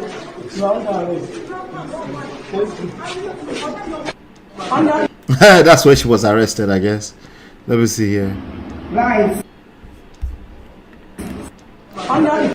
All right, so somebody said, Adejobi Muyiwa said, child abuse. One Stella Nwadigbo, age 45, the teacher who physically abused a 3-year-old Abayomi Michael of Christ Method School in Ikorodu has been arrested by the police. She was arrested today, immediately after the crime. Okay, so I also noticed that VeryDarkMan was staging a protest to go to that school, because if that school had policies against that, this wouldn't happen. What school still exists in Nigeria without policies against physically assaulting another child, either by a fellow student or by a teacher? Such schools, they need to be getting in more and more problem. But that's the way we were raised. Shut the cap. Stop the cap. Just because you were raised that way does not mean that we have to keep doing that. Okay, it doesn't make any sense. All right, the school suspends teacher who assaulted a 3-year-old boy as police insist justice must be served. Okay, the school suspended her as well. Yeah. Anyway, so discipline, what we call discipline in Nigeria, that word, that's a very problematic word too. If we're using it in the Nigeria context, yes, you should discipline your children. They should, what I mean by that is that they should recognize that there is consequences. There is a reward system for every behavior they put on. They should be, but it should never be assault. Think about it. Every time, because some of you have done it, every time you've raised your hand and beat your child, were you self-aware enough to just calm down for a second and say, did I do that out of the frustration that I have internally, or did I do that because I truly wanted to correct the behavior? No, those are two different things. It's a question you should ask yourself. Was I in that moment, not when you are just running your mouth on social media say it was discipline? No, in that moment, are you able to, do you have enough self-awareness to say, am I angry in this moment? Or authentically, I really just want to correct the behavior? If you've never taken a moment during that moment to I have done it. If you've never taken a moment in that moment to calm down, then you don't have a say on this. You have zero say on this one. Somebody said, I don't support what she did. I don't support what she did. Let me see if I can find that. Okay. That jumped away. But there's a bot coming. There's a big old bot coming. I don't support what she did, but I think this is a bit extreme. Let's temper justice with mercy. Is this extreme or hitting a child on the head extreme? Anyway, let's keep going. Those saying this is too much have not experienced what motherhood is. Imagine that little boy developed here. No, that's not necessarily true. There are mothers that do this to their children. It's just bad and it should be stopped, period. And she should go to Kirikiri for a while. What she did is extremely wrong, but remanding her that long is not it for me. Well, remanding in general in Nigeria is off, it's off-putting, but this picking headstrong, oh, Jesus. This one too much now. See as it quick. If na politician, now we go dey hear another story. Now we go dey hear another story. Somebody said, what saved our teacher then was that there was no social media. Yes. Those things you went through were child abuse. Okay? Don't let anybody tell you otherwise. Make una share they spare the rod and spoil the child they go. No, you're wrong. I don't care how many scriptures you can go and quote your scripture all you want. It's wrong. You can't hit a child like that. Okay. Let me come to the chat real quick and then we'll move on to some other stories. Prison is correctional. She needs correction. Right? Yeah? Isn't that, I said it wasn't a training. No, the appropriate language is correctional. In a country like Nigeria, punishment is the only way to create awareness against child abuse. Yeah, you have to. It's a reward. It's a reward system. The same thing you should do with children without us. See, nobody assault her now, right? They just say, go and sit down for a minute. We'll see you. Did they say February 18? That's long, but the point is that she should be arrested. She should face the wrath of the law. If a common human mindset does not tell her that she should not hit another human being like that, then she should, how much more we're talking about a child, harmless child. Okay. Another thing we should talk about is how we how in Nigeria we used to repeat children if they fail. You just wake up at the end of the term, the child is going to repeat. Nobody put any effort into emailing and said there's incomplete work. See, just yesterday I got a few reports with my own son. Like, this is incomplete. I called him here. I said, hey, I'm looking at 86.8%, but I'm seeing incomplete. Can you complete this? Oh yes, I'm going to take care of it right now. What happened to that? What happened to children with special situations, right? They might have forget what they call it, right? They are diagnosis for learning. There's some special children that they have to learn a different type of way. They are the outliers. The way they learn is not necessarily you sit down in front of. Some children need special attention, but of course, no. You just have to repeat. Not only repeat, you will shame the children on top of repeat. The shaming that comes along with that, right?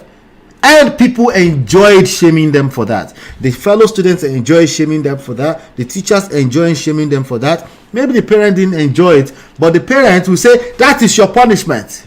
So they will continue the shaming at home if your child dare repeat, as opposed to what does the child need? How can we help the child catch up? Because he or she will need to catch up in a society of people, right? In your parenting, do you factor all this in? No, that's the way I was raised. You sound stupid if you say things like that. Let me just say it like that. Okay, you sound stupid if you're still saying things like that. So I'm just going to leave that story there, and then let's move on to some other stuff. Hit the like button, share, subscribe, turn up your notifications so you're notified when we go live. Hit the like button, share, subscribe. Crypto Chick says too many of these teachers are already frustrated with life and taking it out on young children. Yes. Now let's go and take out your frustration out in Kitty. All right. Hit the like button, share, subscribe, turn up your notifications so that you're notified. We have some other stuff to cover. I'm chilling. I'm chilling today. What time is it? Oh yeah, I'm chilling. I'm just hanging out. So hit the like button. Let's ping everybody else into the room. I have some other stuff to cover. And I'm clicking around. That's why I'll be right back.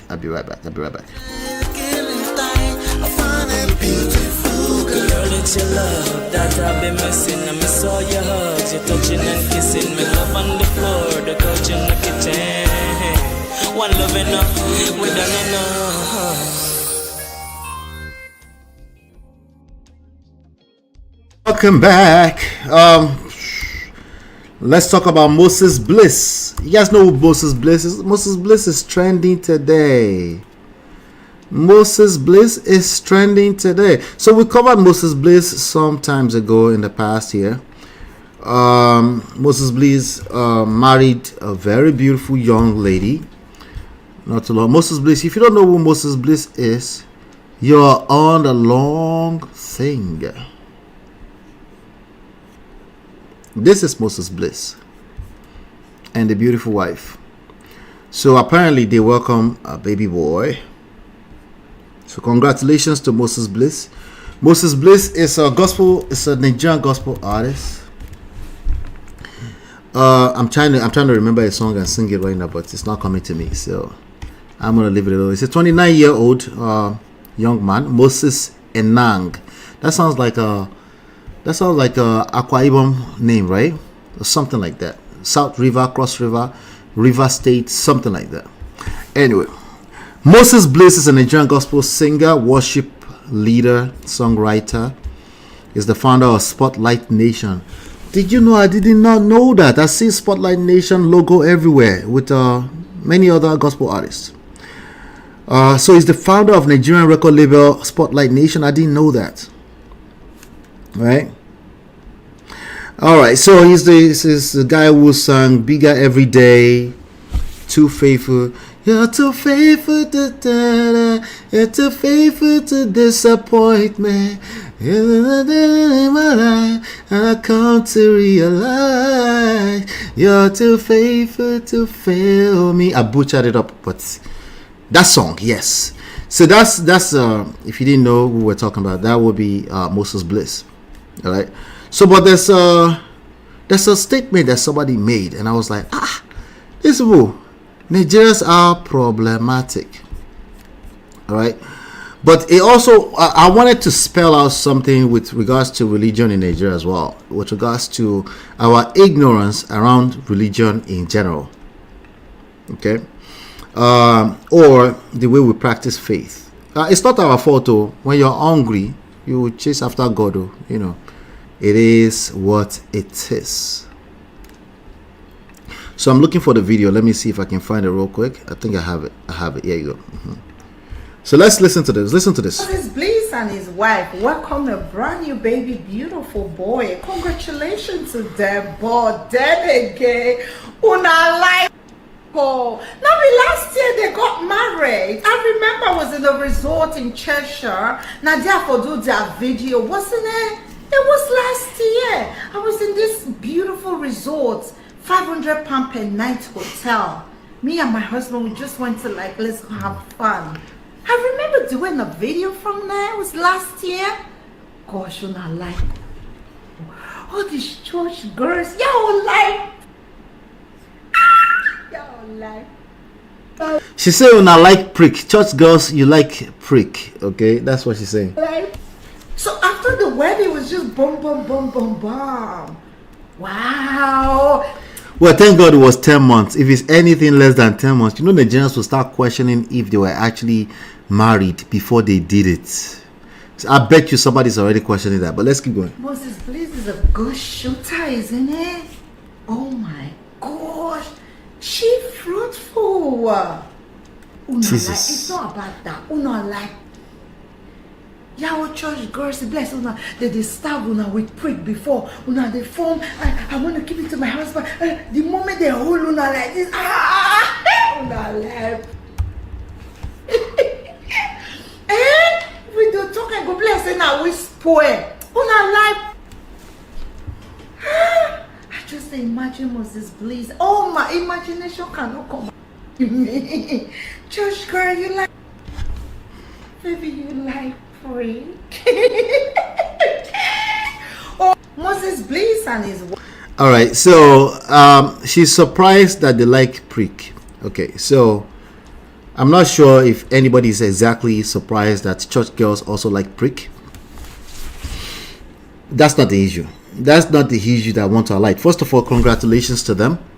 Okay, Toby and Tribe says, so happy for them. They looked loved up. Yes.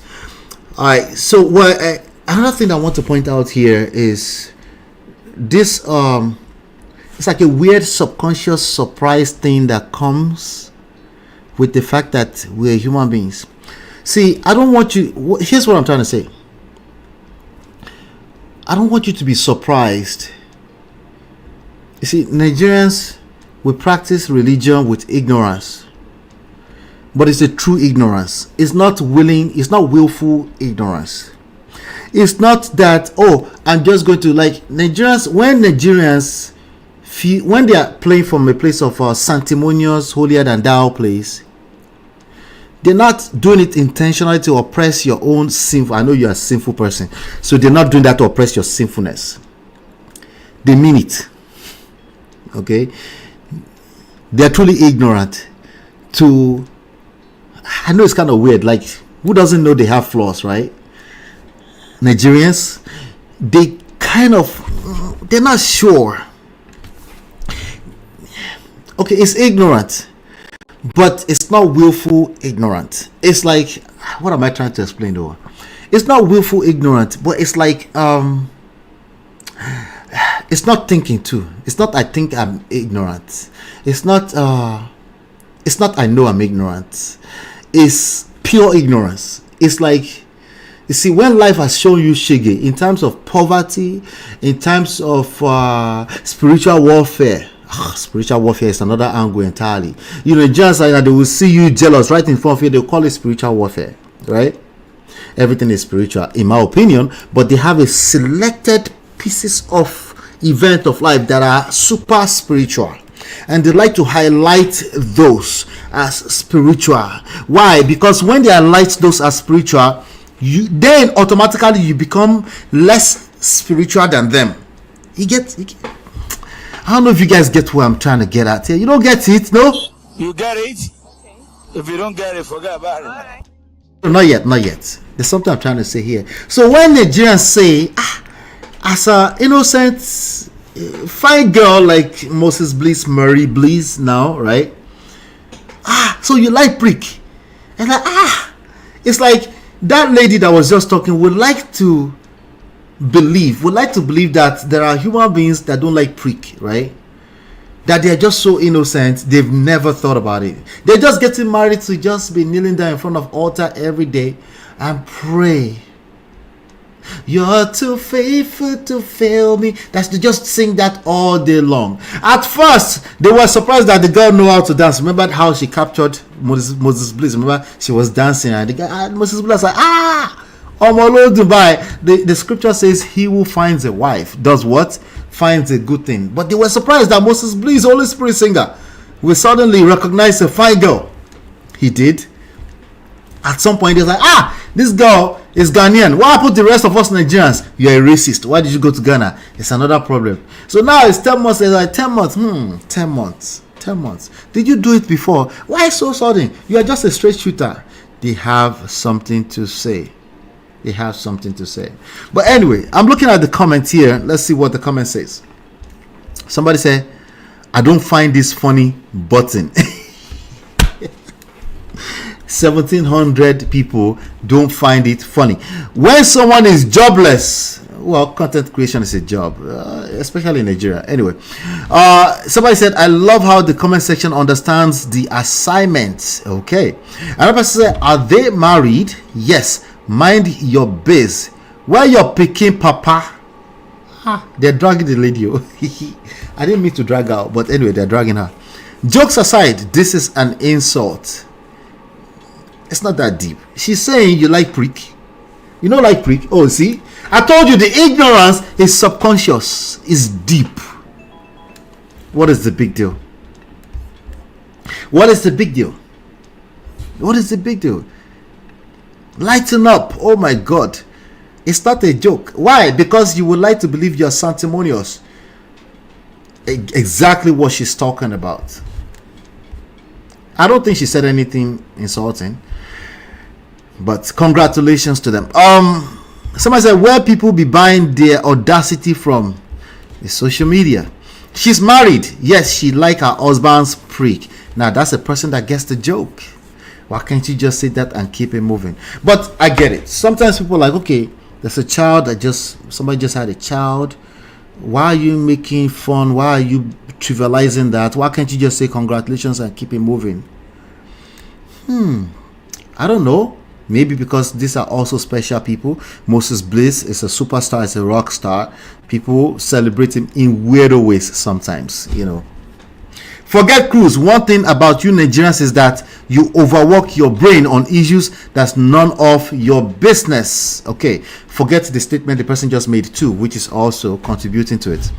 Omo, kilo ko eba yi ni 2025. Somebody said, Omo, this isn't necessary. Congratulate them and move on. All right, just so you know, every time you comment that, you're also helping the thing go viral. Okay. Madam, stop embarrassing yourself and your entire family. Jesus. Somebody said this paid content creation thing in Nigeria is something else. Meta choose the wrong country. Tori, what is this? Listen, it's value. If someone is going viral and they are making money from it, it's value. If you don't like it, don't engage it with your comments. The audacity for me is another person saying, and what's the issue? Sex in marriage is allowed. Encouraged. She wasn't saying it's an issue, but she's demonstrating ahead of you guys how sanctimonious you're going to come off, and you're doing it exactly. You're doing exactly what she said, right? And sex in marriage is allowed, encouraged, and it's a blessing. It's because it's being abused and made into a taboo. Many feel it's shameful. Shake my head. God created sex to be enjoyed in marriage. Leave them alone. If the calculation didn't match now, it will still be you who carries camera to complain. Anyway, the point of this video is to celebrate them. Congratulations to them. But this is what people are saying. Hit the like button, share, subscribe. I have a very serious conversation coming up right now. I've held it for too long. It's time that we'll talk about it. It's a conversation that I engaged online about communication. Do you guys know who this lady is? Let me show you. You guys know who Monique Samuels? Let me see. Let me pull up a picture. You guys know who Monique Samuels are? Who she is? This lady right here. This lady. I got it. You guys know who this is? Anybody know who she is? This lady right here. Monique Samuels. You guys don't know who she is? Okay, if you don't know, I'm about to introduce you to a young lady. I'll be right back. It's your love that I've been missing. I miss all your hugs, your touching and kissing. Me love on the floor, the couch in the kitchen. One love enough, we done enough.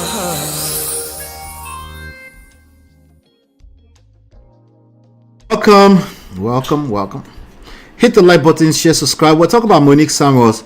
Monique Samuels, she's an American television personality. What does that mean? Reality TV show personality. That's what that means.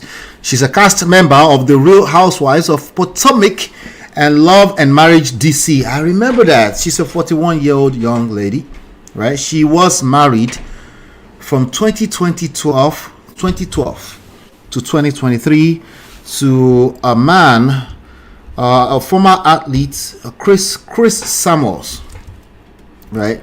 So she was married to Chris Samuels.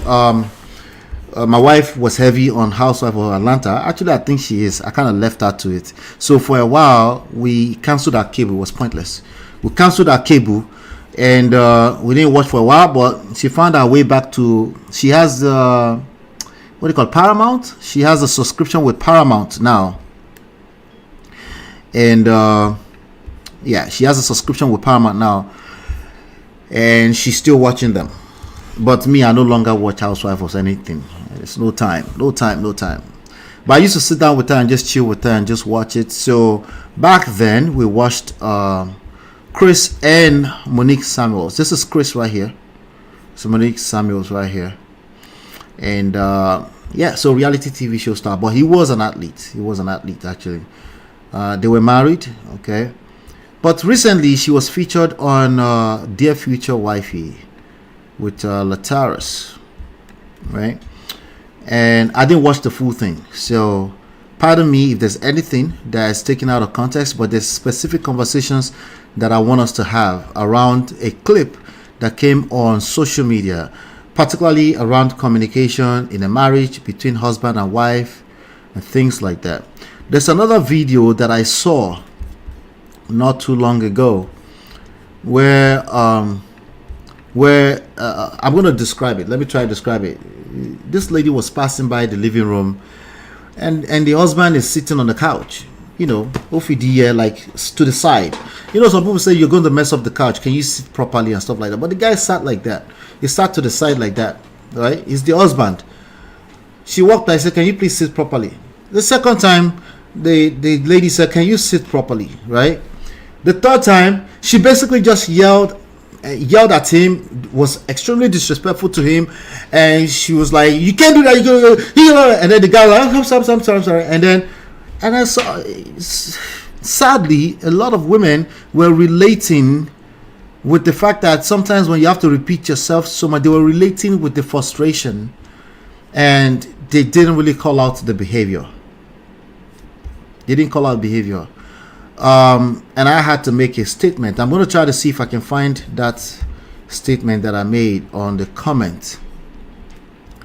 It's inappropriate. Okay, it's inappropriate not just to talk to your husband in that way. It's inappropriate to talk to your spouse in that way.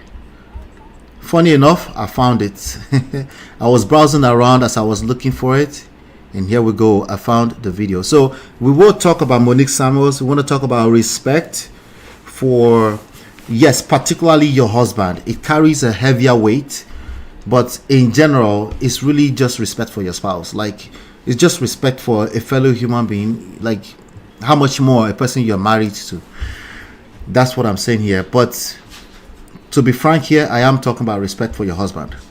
Okay, but watch this video and then we'll talk about it. It might have been a skit for all the skit call outs. Oh, it's a skit, whatever. This happens, people can relate for a reason. Listen to this.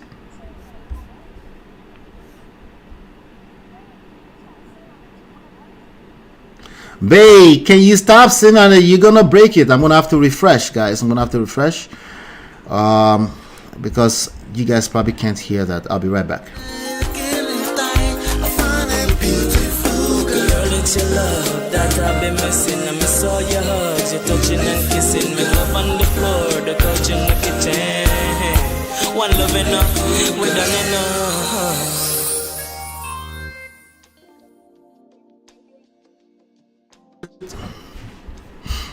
Listen to this.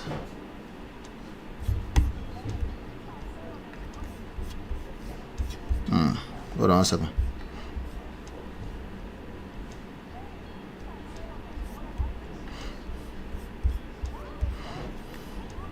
So you're gonna break and get off my couch. You can sit on the. All right, so that's what we're talking about. So let's rewind and see how it started. Okay, listen to this. Sitting on that, or you gonna break it? No. Babe, can you stop sitting on that? You're gonna break it. Okay. Why are you keep sitting on my couch right there? You're gonna break it. Get off my couch. You can sit on the floor. You don't sit right here. That you only want to hear me when I talk like this. You only want to hear me when I talk like this. Babe, stop. All right, so Sitting on that, or you gonna break it? first time, right? All right. So I can see an Nkechi Nkwenu. I guess that's a Nigerian woman. So then men like this will say you are always angry. You need to control your anger. Ninja, it's you. That statement is disappointing coming from Nigeria. We know better than that. Person says, I'm looking at these comments, laugh my ass out because so many men want to say she doesn't respect him in his own house. Yet he doesn't respect her either, because when she asked him nicely not to do it, he continued to do it.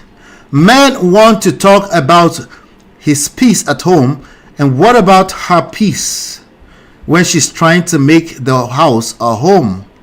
She wants to be respected but don't want you want to be respected but don't want to give respect to the others. This person typed the whole thesis to say a bunch of nothing. You want to be respected but don't want to get respect to the others. Now women nag and are acting up, but have you ever thought what you did to make her that way? Respect goes both ways. You want her to be your peace, but what about her peace? Is she not enough? Is she not important enough to get the same from you? All right, so I tried to describe it, but thank God I found the video. It did better justice. Another person says she turned into a mother. This is what we mean when we say we don't want to act like your mamas. We're not attracted to you when you act or remind us of children. That's another disappointing statement. Yes. Sad. Hit the like button. Thank you. All right. Another person said, I probably watched this 20 times because it's the most relatable thing on the internet. It has 1 million likes on it. Kids, I can take. Grown ass men, I'm a fight. These are married people, by the way. Then they go cry to their bros how the wife just nag and nags. When she finally decides to leave, he be like, she just got up and left out of nowhere, man. Okay. It's always the people with the least amount of responsibility in life that can't listen like this because they respect nothing and nobody. Let's just do a quick math. The guy had his phone in his hands. Worst case scenario, was watching Instagram and he was just cruising on Instagram and TikTok. Best case scenario, he was actually handling business. But as you can see, Boosted Dongo Ski has assumed the worst case scenario. It was just browsing and cruising on Instagram. Okay, because that's what they mean by the people with the least amount of responsibility. There is a gross underestimation for how much a man is responsible for. FYI. Let's see here. Gentle parenting does not work for kids or husbands. Kids or husband, the husband and the kids in the same sentence. Uncle Beno is somewhere dancing like that. I can't believe this day will come. I've always said I know there are disrespectful women, by the way. They're plenty. Men created the word nagging but refused to do what's being asked for the 668 time. It's not even up to 790 times yet. What is it? 70 times 700? Is it 490? Oh, it's above 490. Oh. Is it 70 times 7 times? It's 490. Okay, it's already above 490. See, I was coming from a different angle. You shouldn't have to do this to a grown adult. Damn. I don't see anybody talking in the chat. Oh, let me tell you right now. You now go collect today. Now, you never expected this. I know. I never expected it.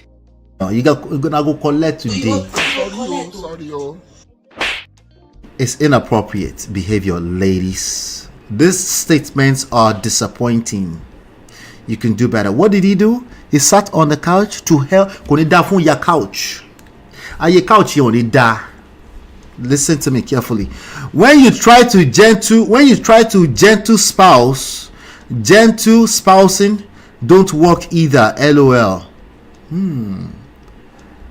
A lot of people can relate to this. This is sad. Girl, let him break it. They pay for the more expensive upgrade. We never raise our voice. We let the price tag scare them. Last year's price will definitely not be the same. That's probably the best comment so far. The best comment so far. But I'll be seeing stuff like this. I just be like, okay, if I was the man, I'd be like, why are you talking to me like that? I would just tell you straight up. Why are you talking to me like that? You sat on the couch. I already told you. No, forget the couch for a second. Why are we talking to each other? Is that how we talk to each other? What do you mean? What do you mean? But I told you, no, babe. That's wrong. We don't talk to each other like that, okay? It's not my wife because my wife don't act like that. But if I end up with a wife like that, I will just straight up tell you, no, the topic has changed. Forget the couch. It's inappropriate. Oh, but you've repeated it so many times. So you have to keep repeating it for the rest of your life. Yes. Not just him as the husband. Sometimes your children, you have to correct them, and then you're whining about how you have to keep correcting them. What other choice do you have? Uncle Patrick says, let me see what Uncle Patrick is saying. Uncle Patrick says, collect what? Are they inside in my state? He says, no, Ola, you are cursing. They'll collect, sir. They'll collect, oh. They'll collect today. Ladies, I'm talking to you. You can leave if you want. Those of you that will catch, you can catch it. Toby, I tried. This only happens with me and my son. I have to keep repeating myself before he will answer me. I didn't know that husbands were also doing the same. I wonder what is the right way to let them listen. They don't have to listen. You have to keep telling him. They don't have to listen. Okay? He's your husband. You definitely don't have to yell. The issue is the yelling.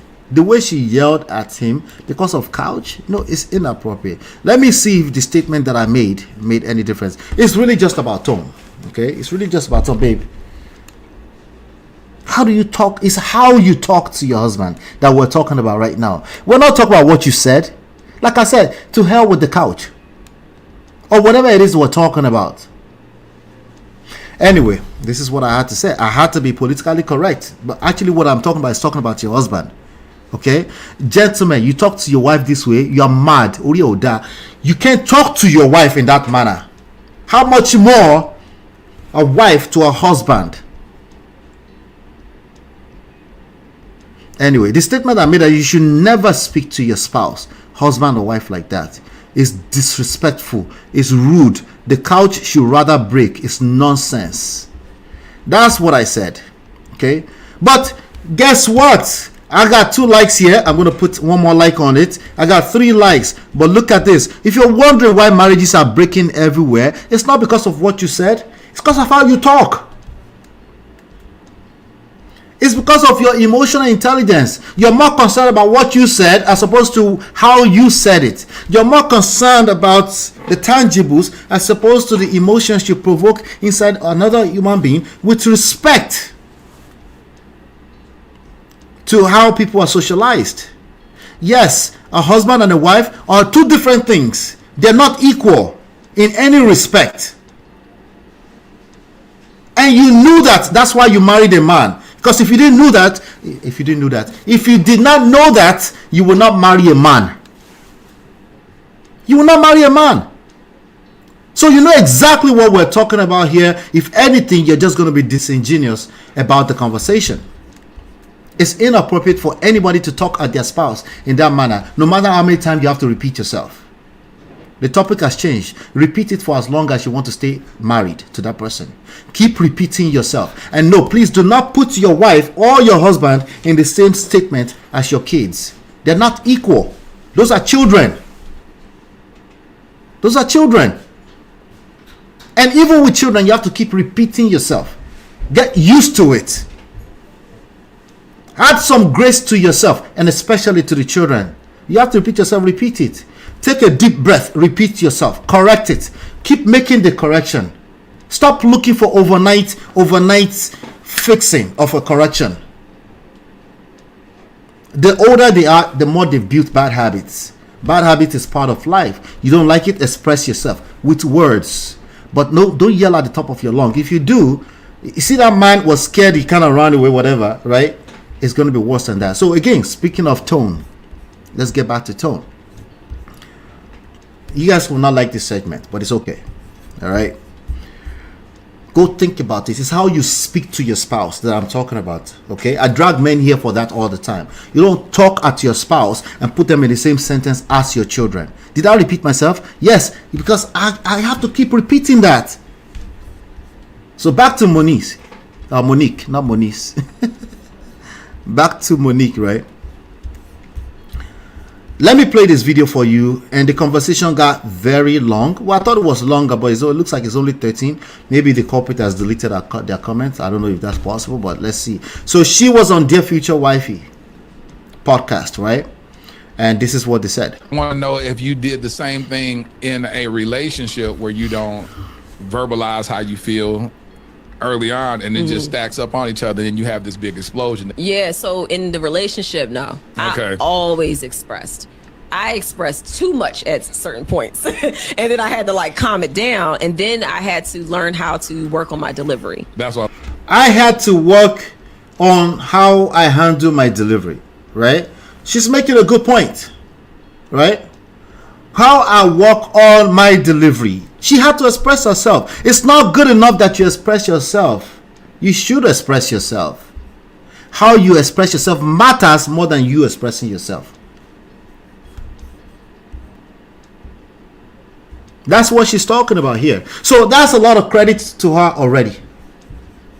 I was about to ask. So like for a man, you can't arm the man. You have to disarm the man. Yeah. And then you start to speak. So she said you have to disarm the man.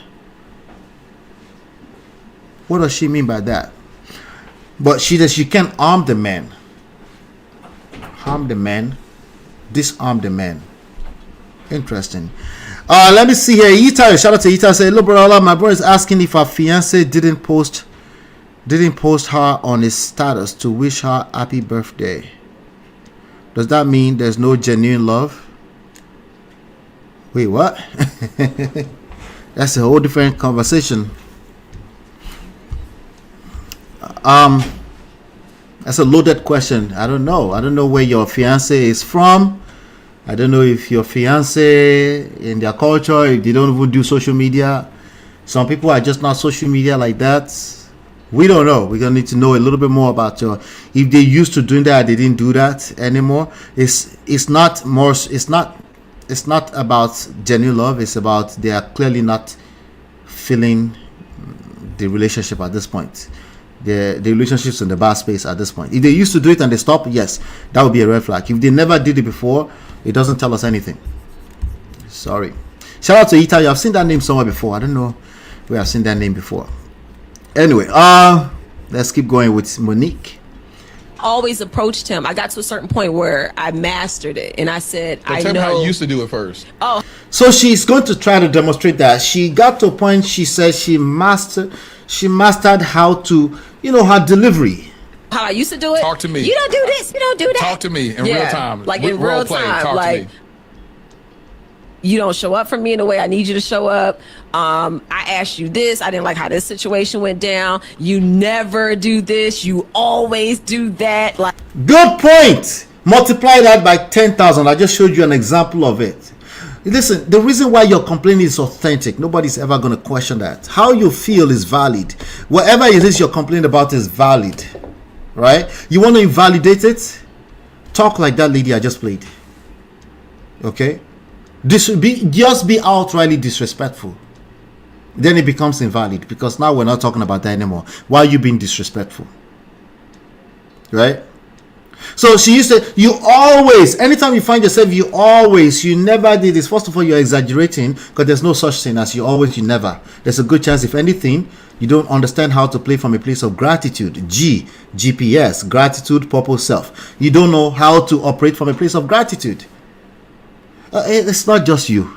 All of us, we have to put extra effort into operating from a place of gratitude, meaning taking inventory of what are the good things that I love about this person. What do I love about this person? Why am I here? Why am I married to this person? What are the positive attributes that made me married to this person? It's a difficult thing to do, but do it. Just as difficult as it is to keep correcting a person for sitting on the side of the couch. Yes, sorry. Right? But guess what your mind would think about all the time? All the worst thing that they did. Right? And then you find yourself going from 0 to 100 in the split of a second because you're frustrated. And somehow it should be justified. Some people will use that same excuse to assault their children, as in hit a child. They call it correction. We just watched that today. It's not appropriate. It's wrong. In every way. There's no way to justify it with modernity or modern day relationships or feminism. You can't justify it. It's wrong. Anyway, let's go on. I used every wrong approach and word known to man. And then how do you do it now? So Lataras is saying, we can talk this stuff in theory all day long. Demonstrate it for me now. Let me see what you would do. If you find yourself in a funk, you find yourself in a place of crisis. Remember, I'm not discounting that there's an actual crisis. Yes, he's been sitting on the couch every freaking day, and you don't want him sitting his nasty ass butt on the couch. I get that. It's valid. Until you're disrespectful, of course. Right? In that moment, you find yourself in crisis. Demonstrate to me. It says, just use your words. Just communicate and communicate and communicate more. Everybody says that. Can you demonstrate it for me in real life? What does that look like in a way that you can actually create a good result? What do you mean by result? Like, it doesn't sit on the couch and like, yes, that's part of it. But also overall, as in like a bad result is a husband who feels emasculated. And they can't even tell you the truth because they're scared of you might be offended if they tell you the truth. And you're not aware because remember, they're not telling you the actual truth. So you're not aware that they're not telling you the actual truth, because they don't want to offend you. They don't want to break the whole house apart. They don't want to break the home apart, right? That's the last thing that the man wants to do. But then he should correct himself. You see, you're telling me you rather wait until it's too late. That's what you're saying when you say that.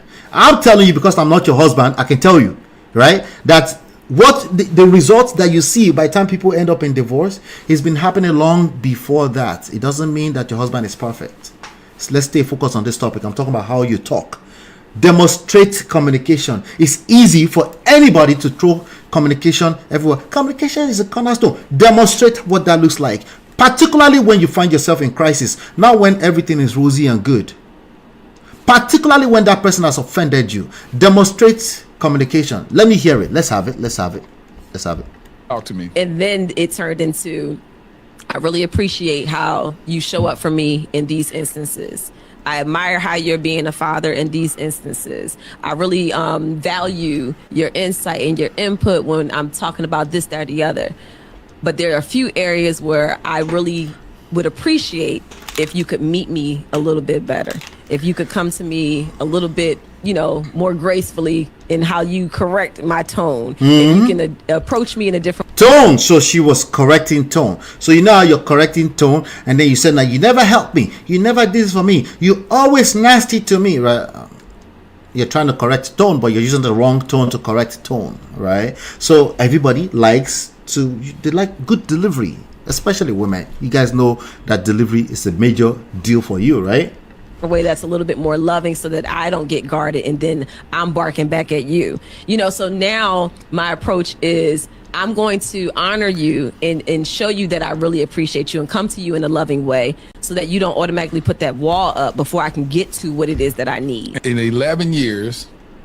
That's a good point. That you don't automatically put up the wall before I get to you with what I need. Now, the previous example seems like, babe, can you she said babe, right? That should be nice. No, you can say babe and you're still nasty. You can use the pet name and you're still nasty. Right? On paper, when did that school of thought, when did that become implemented? After I became a mom. I want to know if you did the same thing in a relationship where you don't. She said it became a thing after she became a mom. Verbalize how you feel early on, and it just stacks up on each other, and you have this big explosion. Yeah, so in the relationship now. All right, so that's the clip we're talking about. So to be fair to Monique, this is not against Monique at all, because I think it's applaudable that she's actually aware of this as a thing, okay? But many people are also aware from a theoretical standpoint. When it comes to practice, they still find themselves in the poto from time to time. Okay, from time to time they still find themselves in a mess in terms of actually pulling this off when it comes to communicating with just communication in general. But yes, we're talking about with their spouse right now, right? So let's just tell the truth. Let's call it spade a spade. Hey, if it's working for you, keep doing it. If it's not working for you, you better face the mirror and know that something is wrong somewhere. Okay? All right, so I went into the comments. In my opinion, what I just listened to, because I remember watching her on TV with Chris on, I think it was an episode of Love and Marriage DC. Yes. So I was quite engaged with Love and Marriage DC for obvious reasons, because they're talking about personal relationships, right? That's what it was supposed to be about, at least. And I remember her not too pleasant. She wasn't very pleasant with Chris. Just off of, again, they match those clips together, but you have to be accountable for every moment they film on those TV shows. I know people are very quick to say they only got clips, so you can't tell what actually happened. Like, yes, okay, but your conduct is your conduct. Your reactions are your actions. They are actions you're responsible for at the end of the day, unless we're talking about crime. Especially crime. Your reactions are actions that you're responsible for. Okay, at least hold yourself responsible, accountable for your reactions, because you can find yourself in a very nasty place where you now have to be it could be criminal. You can't say they made me do it. No, your reactions are your responsibilities. Okay, so when I listen to the tone of what she just gave, I honor you. As you know, I'm like, it's not there yet. It's not there. Like, especially if a person is used to you being nasty to them in terms of how you never did this, you're just complaining, you're criticizing, and that's just your way of communication for the longest time, and suddenly you just came today and you say, oh, by the way, you're so good. They can tell, they know where you're going, they know, but there's a big old but what happened now? What problem? Because it's not about the words, it's the overall energy. It's, yes, if you've committed some atrocities in the past, as in you've been nasty with your communication style in the past, you're going to have to redeem yourself from that reputation. So that person already, they can smell the energy. By the way, you're probably doing around this house like this for a while, and they already know the energy is off. So by the time you come say, I honor you, I want to say I thank you for everything you do for me, he's waiting for the but. He's waiting for the but. B-U-T. But what is the complaint? What is it? So how do you redeem yourself from that? You have to be patient with yourself. Remember I said you have to redeem yourself from the past bad reputation, how you communicate. Right?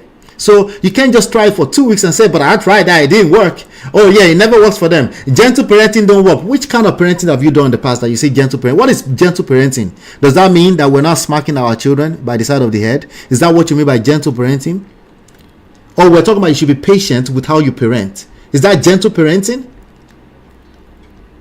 The confusion is great everywhere. So we're struggling with parenting, we're struggling with relationship, we're struggling across the board. So I think the tone, I was a little bit critical of her, but she's a public figure, so it is what it is. So I said the new version is almost the same as the older version.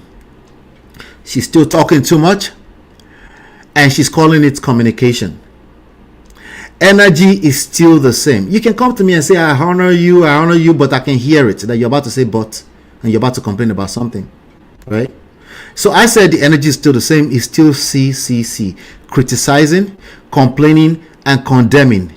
Never mind the fake praise. The condescension was still thick.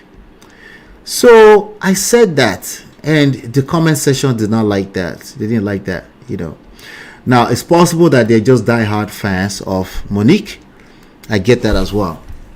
But a few of them decided to engage me, and I'm going to read some of the engagement to you, and we'll take it from there. Let's see here. Toby and Tribe says, do you think it would have been more effective if she walked over to him and said it in his ear? I don't know if there were guests around. It depends. There's so many things, right? I think it's better to just talk about I feel. You guys have heard this before. Just talk about how you feel. Just be authentic. Own it. I feel like I feel. Calm down. You're talking to another human being, at least. I feel like we're going to mess up this couch. If you keep sitting on the couch like this, babe, can you do me a favor, please? I'm getting frustrated. Yeah, there's no gender to this. I would do the same thing if it was my wife. If she keeps making a mess, babe, can you please? This habit right here. Can we please? Okay, I will try. Okay, you've been trying, please. How can I help? Right? It's not about, I know I sound like I calm down. It's really the overall energy, because if you tend to calm down to complain, criticize, and condemn, then everything I just said, cancel it out. Because it's about that person receiving you as condemning, complaining, and criticizing. It does not produce any good fruit. Your intentions are overrated. You might mean well, they're overrated. You need to pay attention to how the other person receives. What kind of energy are they getting from you? Okay, so I don't know if it's walking over to their ears. I don't know, like, you should pay attention to owning what you feel. What do you feel? Communicate that with that person, right? if it's a situation that you're married to the person, it might just be a sacrifice that you have to continue to deal with for the rest of your life. This is a good time to take inventory of what other things that they do that you like. No, not so that you can go and tell them so that you can try to backhand them with what you actually want. That's not what it's about. It's about so that your energy can also shift to a place of gratitude, appreciation, and yet you can still communicate that, babe, this is what I like. Okay?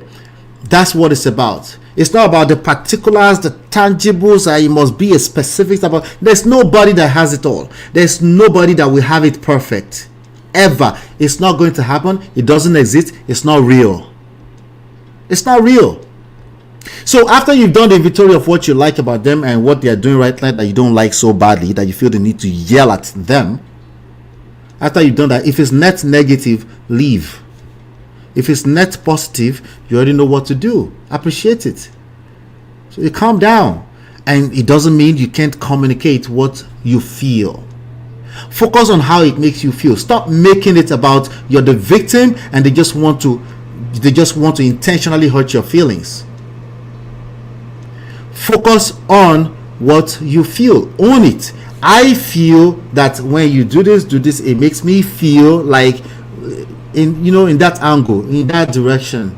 Okay, and then of course you should listen to them, because if they tend to receive that as maybe they shut down or something like that, that's another factor we have to factor into that. So it's a very, very broad question, Toby and Tribe, similar to the previous question. All right, let's hit a small 30-second break, and then I'll dive into some of the comments. I'll be right back. Your love that I've been missing, I miss all your hugs, your touching and kissing, me love on the floor, the couch in the kitchen. One love enough, we done enough. All right, hit the like button, share, subscribe, turn up your notifications. We are 2 hours and 16 minutes in. Maria says I'm late. Welcome, Maria. Good to see you.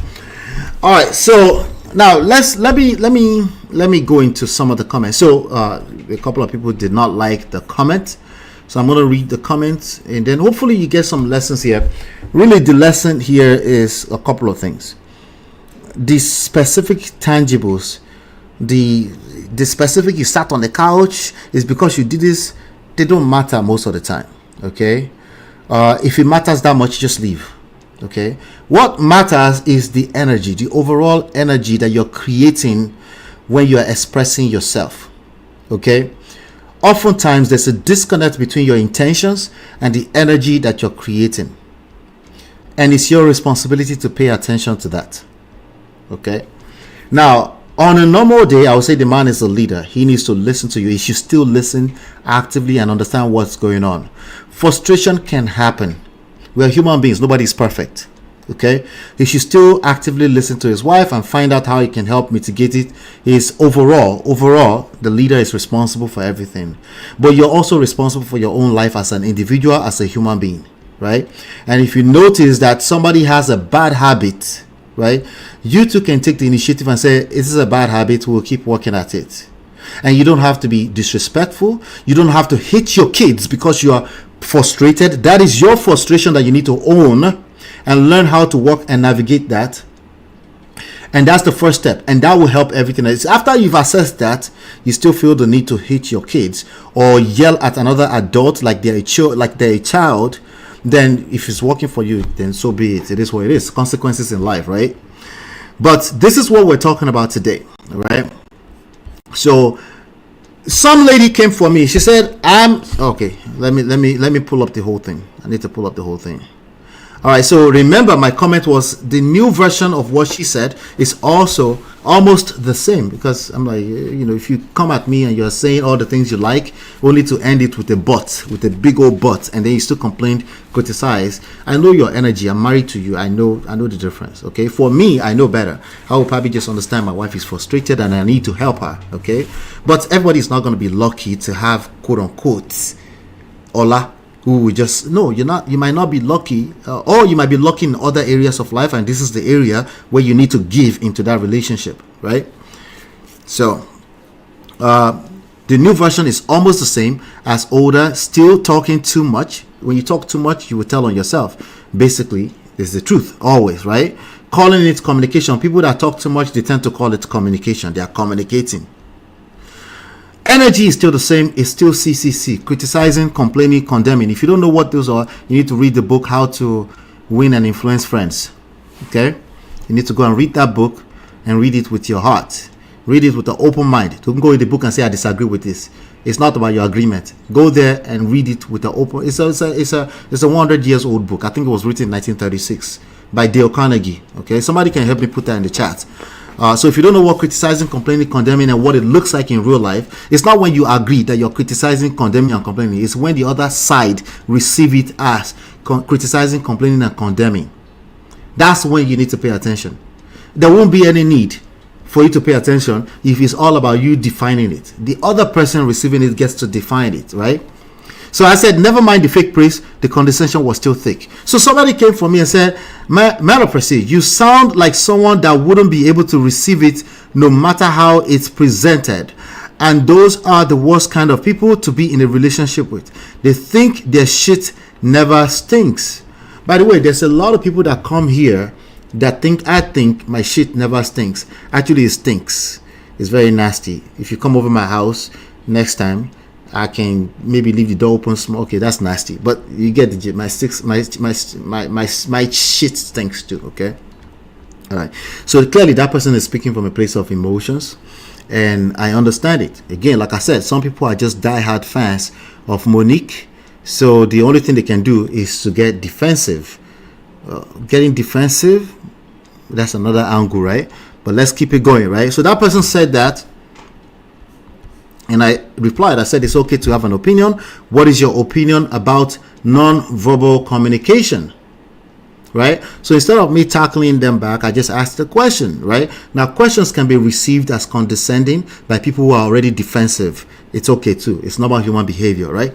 So I did ask the question I expected was to come. So I said, what's your opinion about non-verbal communication? Another person, so I just realized these are all different people. But again, communication is a major struggle. Not the theoretical communication, not just talking. Okay, just because you talk doesn't mean you communicated. All you did is talk.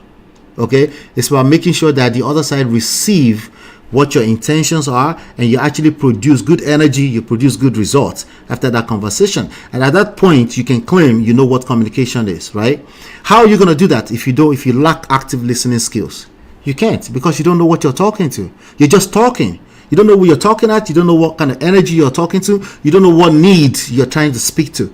But then you're talking and you call it communication. That's problematic. Anyway, so this person tag and say ignore it. So because I'm asking, because they have an opinion. It's okay to have an opinion, but what is your opinion? They have an opinion which is already attacking me. Okay, they already attacked me because when you say I think my shit don't stink, that's an attack, right? But it's okay. Social media, I don't know these people. They're mostly faceless. Right? So this person came back and said, ignore it. Listen with your ears first. See, that's one of the dumbest statements I've ever heard. I'm being nice when I say that. Listen with your ears first, right? Okay, it's not dumb. It's not dumb. I won't say it's dumb, but most people think they actually listen with their ears. You guys get the gist, right?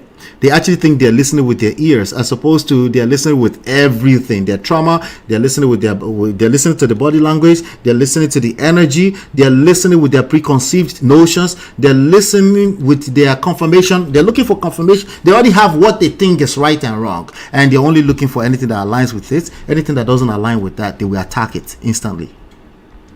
That's how normal human beings. So I won't say it's dumb. Okay, but because they are making it out as a statement, as an authority, that kind of make it dumb. They're speaking from a place of pure ignorance, right?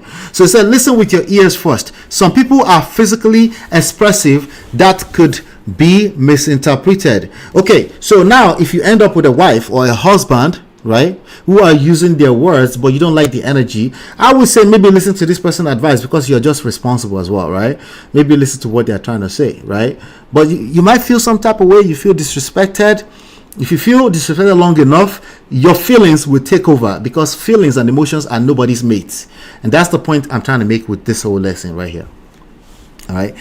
So this person says some people are physically expressive. So you have your hands in my face, I should just listen to your words. But your hands are in my face, but I should just listen to your words. At some point I'm going to be, why are you being disrespectful? Why do you have your hands in my face? Can you... Or you're always touching people when you're, in America, they don't appreciate when you're touching, Nigerians will do that a lot. You're touching people, and some people don't appreciate when you're touching them. Can you talk with your words? No, but just listen to my words. I'm touching you, I didn't mean any harm. Well, it makes me, I don't want you to, don't touch me. And now you feel some type of way. Energy is everything. Emotions, no be your mates. Feelings, nobody cares about anything outside of their feelings. Even when it seems like they're listening to your words, because your words is probably provoking fruitful, positive feelings in them. That's why it seems like they're responding positively. Okay. So let's keep going. Listen with your ears first. Some people are physically expressive. That could be misinterpreted. Okay. If it's misinterpreted, now it becomes a game of who cares the most, right? If you're visually sensitive, that might be a challenge. No, it's all a challenge for all of us. It's a challenge for the relationship. If we're not connecting, you're using your words, I'm not hearing your words. If there's a connection, if there's a problem with connection, then we both have problems. And if I feel like I can walk away from the situation, you got problems. That's how it works. I don't have any problem because I can walk away, right? When you're willing to walk away and mean it, you have the best position for negotiation. That's just how it works. Okay? But it's not usually like a cut and dry thing, right? We both care, right? We both don't want to walk away. But at some point, somebody's going to walk away. They shut down, they stonewall you. It's wrong, but they will do it. Right? So this person said that might be a challenge if you're visually sensitive. Yeah, if you're waving your hands, most human beings are going to be like, why are you waving your hands like that? Let me tell you something. You lack home training if you're waving your hands. Let me just tell you straight up, okay? If you're waving your hands and if you can't say, I'm sorry. If you can't say, I'm sorry, I didn't mean to wave my hands. This is what I'm trying to say. If you're doubling down on that wrong, you lack home training, and somebody needs to train you. That's what it comes down to. We don't have to argue back and forth about people being visually sensitive. Of course, people are visually sensitive. Of course, people are energy sensitive. What energy are you bringing into that communication matters more than the specifics of what you're saying. Have I said that a few times today? Let's keep going. So the person said, I get it. Flailing hands make me want to duck. Thank you. So I responded to somebody saying, I hear your instruction. What do you do when you get caught up with a person who listens to your energy first? Because we're not talking about what's your side. You like to listen to energy, other people like to listen to their ears. But what do you do if you are with a person who listens with your energy? The moment they feel like the energy is off, they shut down. They're no longer listening to you. What do you do outside of labeling them stonewalling, silent treatment? Because we know all those things are wrong. Outside of calling them out on their emotional abuse, you are now stuck in a marriage with them. What do you do when you end up with a person that listens with their energy? Do you duck them or lecture them with additional verbal communication? Let me say shout out to my friend Tonya. Tonya, how you doing, Tonya? Good to see you. Pardon my manners. I saw you. I wanted to say hello a minute ago. She said, energy is everything. Emotions no be anybody's mate. I like the energy MOP is giving us today at the film. Thank you. I appreciate you. We started with cruise, but we got a little too serious. Let's see here. Let's get back to it. What do you do if you end up with a person that have a tendency to stonewall, silent treatment? Or let's just call it spade. Okay, I've called it spade. They are wrong. They are emotionally abusing you. What do you do? What would you do? Well, there's nothing else to do than just to call them out. Okay, if that works, go and do it. But don't come back to me and complain. That's all. Is there more you can do? Yes, absolutely. Of course, there's more you can do. First of all, you can have some awareness that energy is everything, and they probably weren't listening to you. You probably made them feel some type of way. You can understand that it's time to listen beyond just talking, right? Listen doesn't mean you're actually listening to when they talk. You're paying attention. You're listening to the energy. What else is going on here? What's the backstory? How did we get here today? It's called critical thinking. You take your time in listening more than you talk. Oh no, I don't want to do that. They're responsible for that. Hey, you're also responsible for marrying yourself. Right? Remember, they walked away. Remember, they're the one that shut down on you. Could they be self-sabotaging themselves? Yes, but sometimes they will destroy everything that both of you cooked before they realize that they're self-destructing. Would you rather take that chance, or you would actually see there's a way you can give into that relationship? No, keep that same energy. If it works for you, do you. Don't come here and argue with me. Do what works for you. I don't even like saying that, but yeah, do what works for you. Okay. So I said it's okay to have an opinion. What's your opinion about? All right. So then this random person came. A random person, some random lady came, and she said, "You sound like someone." No. That's the other person. It keeps jumping back up. Okay. This person, it's not what you say, it's how you say it. Okay, that's exactly what I'm trying to say. But beyond that, I'm thinking a little bit deeper. Which side of that do you fall on? That's going to determine your best move, right? You can preach theory all day. Me, as I did here, you don't. Most people don't know as much theory as I know when it comes to the psychology of these things. Okay, but when I am inside of it, when it's me and my wife and we end up in a disagreement, I'm still tested. It's not stuff that you can pull out a book and start doing theoretical gymnastics. No. You will get caught up in your feelings. The books will go out the window. You will literally be protecting your feelings and be trying to make a point that's already been long lost. So I'm not even asking you to be perfect. I just want you to be aware that that's the nature of human beings. So this person said, it's how you say it. The only thing energy does is tell your spirit whether what they are saying is true. But it's absolutely necessary to verbally express your feelings and thoughts to your partner. Okay, keep in mind, I never said don't express verbally. Okay, I think it's necessary I say that here. You should express verbally. Okay, you should at least 3 times. Okay, because human beings need to hear you a couple of times, right? Sometimes before it registers, right? And you should be open to expressing yourself as long as it takes, as long as you can stay calm and keep expressing yourself, right? You should continue to do that. What I'm asking you to do is understand that there's energy at play here, and you should be aware, you should be self-aware that the energy that your words, your verbal expression is creating is probably more of a bigger factor. It's more of a bigger variable of what you're going to create, the solution you're going to create, the result you're going to create is going to be more a function of the energy you are creating with your words, with your overall presence. It's, of course, it starts with expressing yourself verbally, right? But of course, guess what they do? All this textbook reader, they're receiving it as I'm saying, don't verbally express yourself. No, you should verbally express yourself, just in case you haven't heard that yet. You should use your words, of course, nicely, of course, kindly, of course, with awareness that not only is it good enough to, not only is it good that you verbally express, it's even more important that it has to be received with your intentions, right? They have to be clear on what your intentions are. If they confuse your intentions with something else that is actually not being said, that becomes your problem. That is a problem that you're gonna have to deal with. All right. When you don't listen or talk,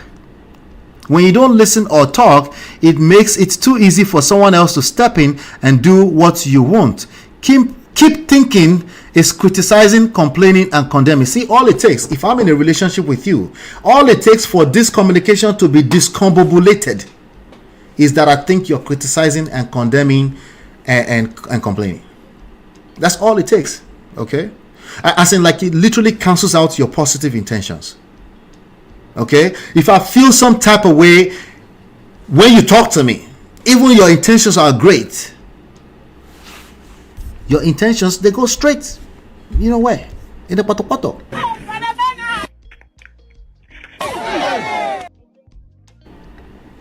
Sorry. It's unfair. Welcome to the real world. Right? So she said I should keep thinking is complaining, criticizing, right? She's thinking I'm the one saying, if I was thinking is complaining, criticizing, and complaining, I'm not going to tell you. I'm not going to tell you. I'm just going to feel some type of way and probably remove myself from your presence. I will shut down or yell back at you or try to keep the same energy with you. Right? Either way, it's no good. Either way, it's no good. Yeah. Let's see here.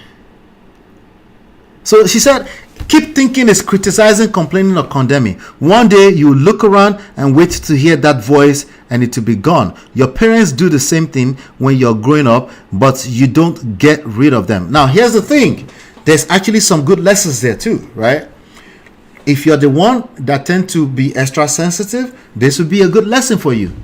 Like, if a person is talking some type of way, it's going to test your patience. You're going to feel some type of way. Now, you are the one I'm talking to right now. You will be responsible for how you manage your emotions around a person that's probably just rude, probably doesn't know how to talk to you, but yet they know how to have sex with you at night, right?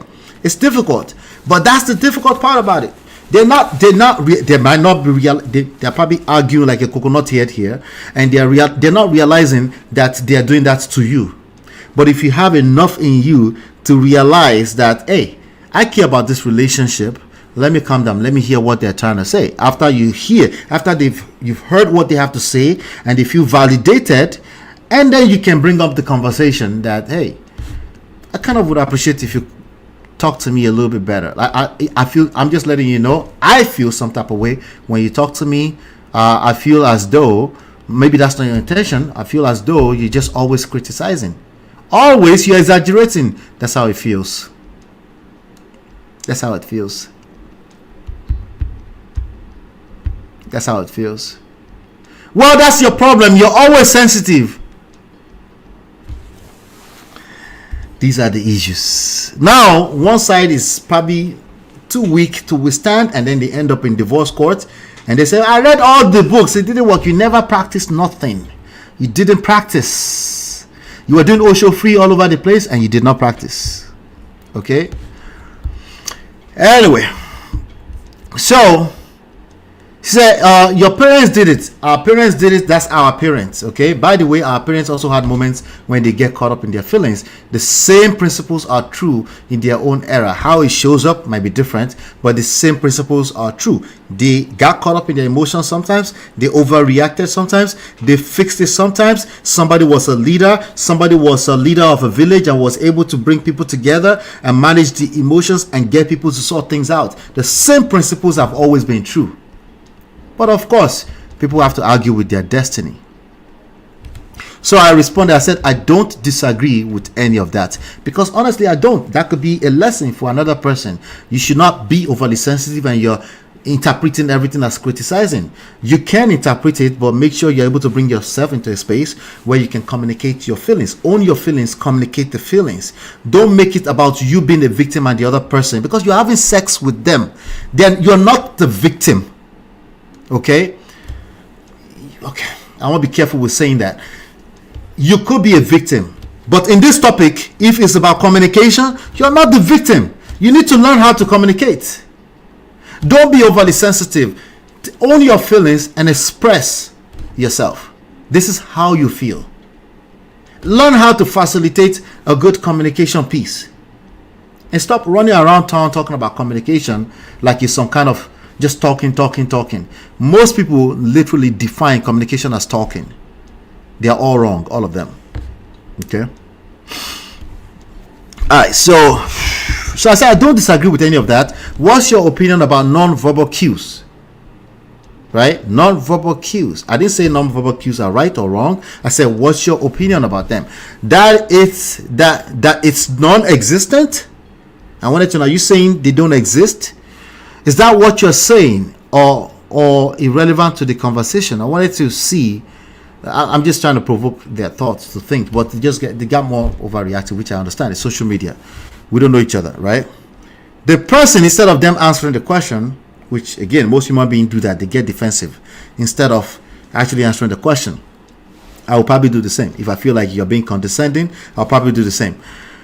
The person came back and said, I'm not understanding why non-verbal is so important to you. Maybe I would explain why it's important after you answer the question, but you know. Are you suggesting that the relationship is better without speaking? All right, so they're asking questions back. If a person is asking you questions, it's not appropriate to answer with a question. Okay? Now, you can do this if you're trying to take control of the conversation.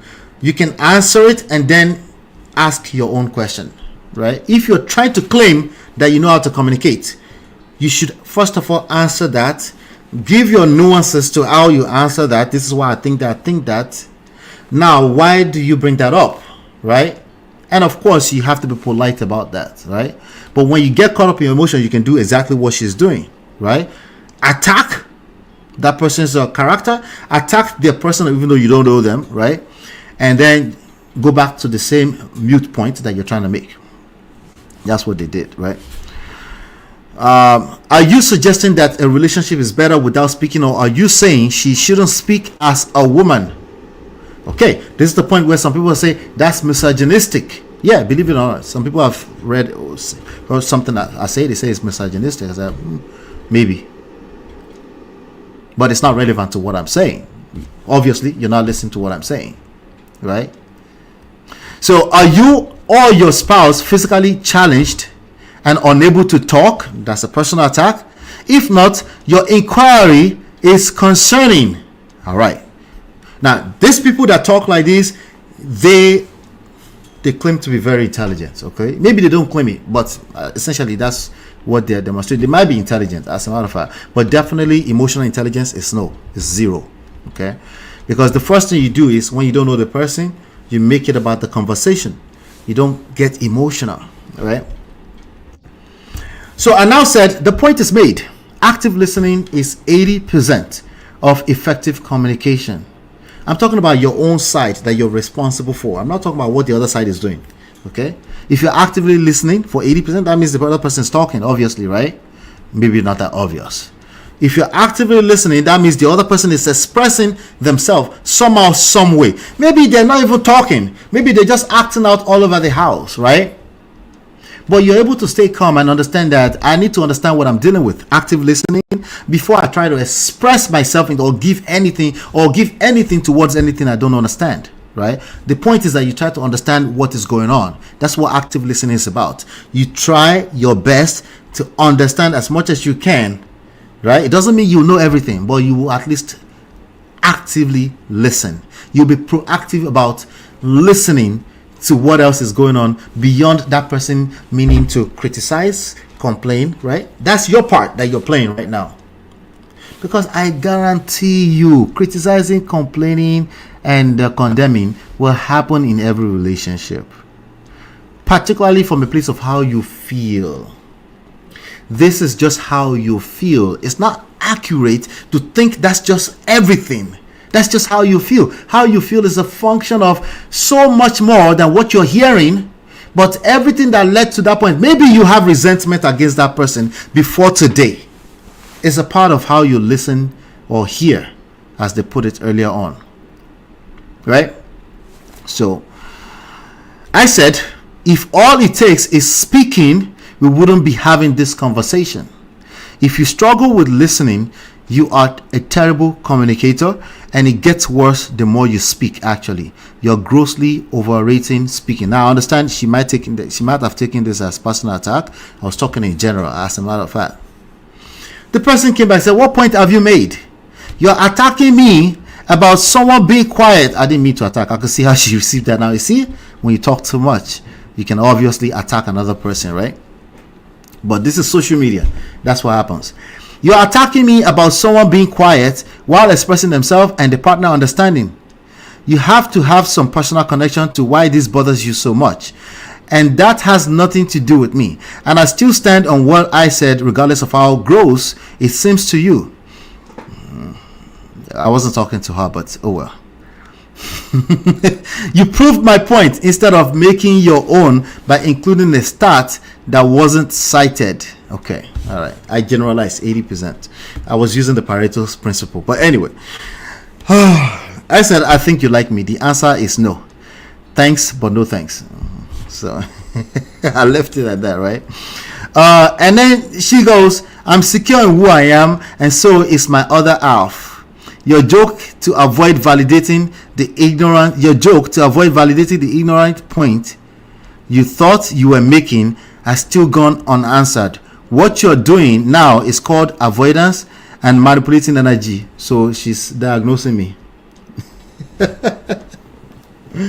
Oh Lord, oh Lord, oh Lord. How is that for non-verbal communication? Find you someone else to play with. I wasn't actually trying to play with her, but I'm going to come to the chat in a second. I'm getting, how many hours have gone? Almost 3 hours. Okay, all right. Let me do this just in case anybody want to be a part of this. I always want to leave for our live sessions. I always want to leave room for anybody who might want to call in and put a contribution. A pushback is always welcome here, by the way. Please, that's how we learn. We rub minds against each other and then we'll learn. Okay, when you push back at me, understand that I might push back as well. Don't come back and say it's just my opinion when I push back. No, I might push back too until we're tired. Okay, but trust me, when you have an opinion, I'm always learning from you as well. All right, so let's see here. Let me finish this commentaries and then we get at it. Are you guys getting value out of this? If you're getting value, put a 1 in the chat, please. Put a 1 in the chat if you're getting some type of value from this. I appreciate you always, Prestige family. All right, so she said find someone to play with, right? So somebody else came today. This was 4 weeks ago. I thought I was gonna do a session about it. So this was last year. You know, I was done with this conversation. Once I said, I think you like me, and I said no. The answer is no. Of course, that was a joke, right? Somebody came today and said non-verbal cue, like being passive aggressive or keep malice or silent treatment.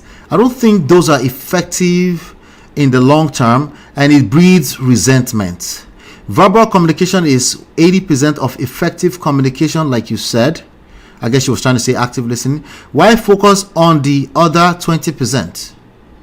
No, I didn't say 80% is pretty good if done properly. Nobody is perfect.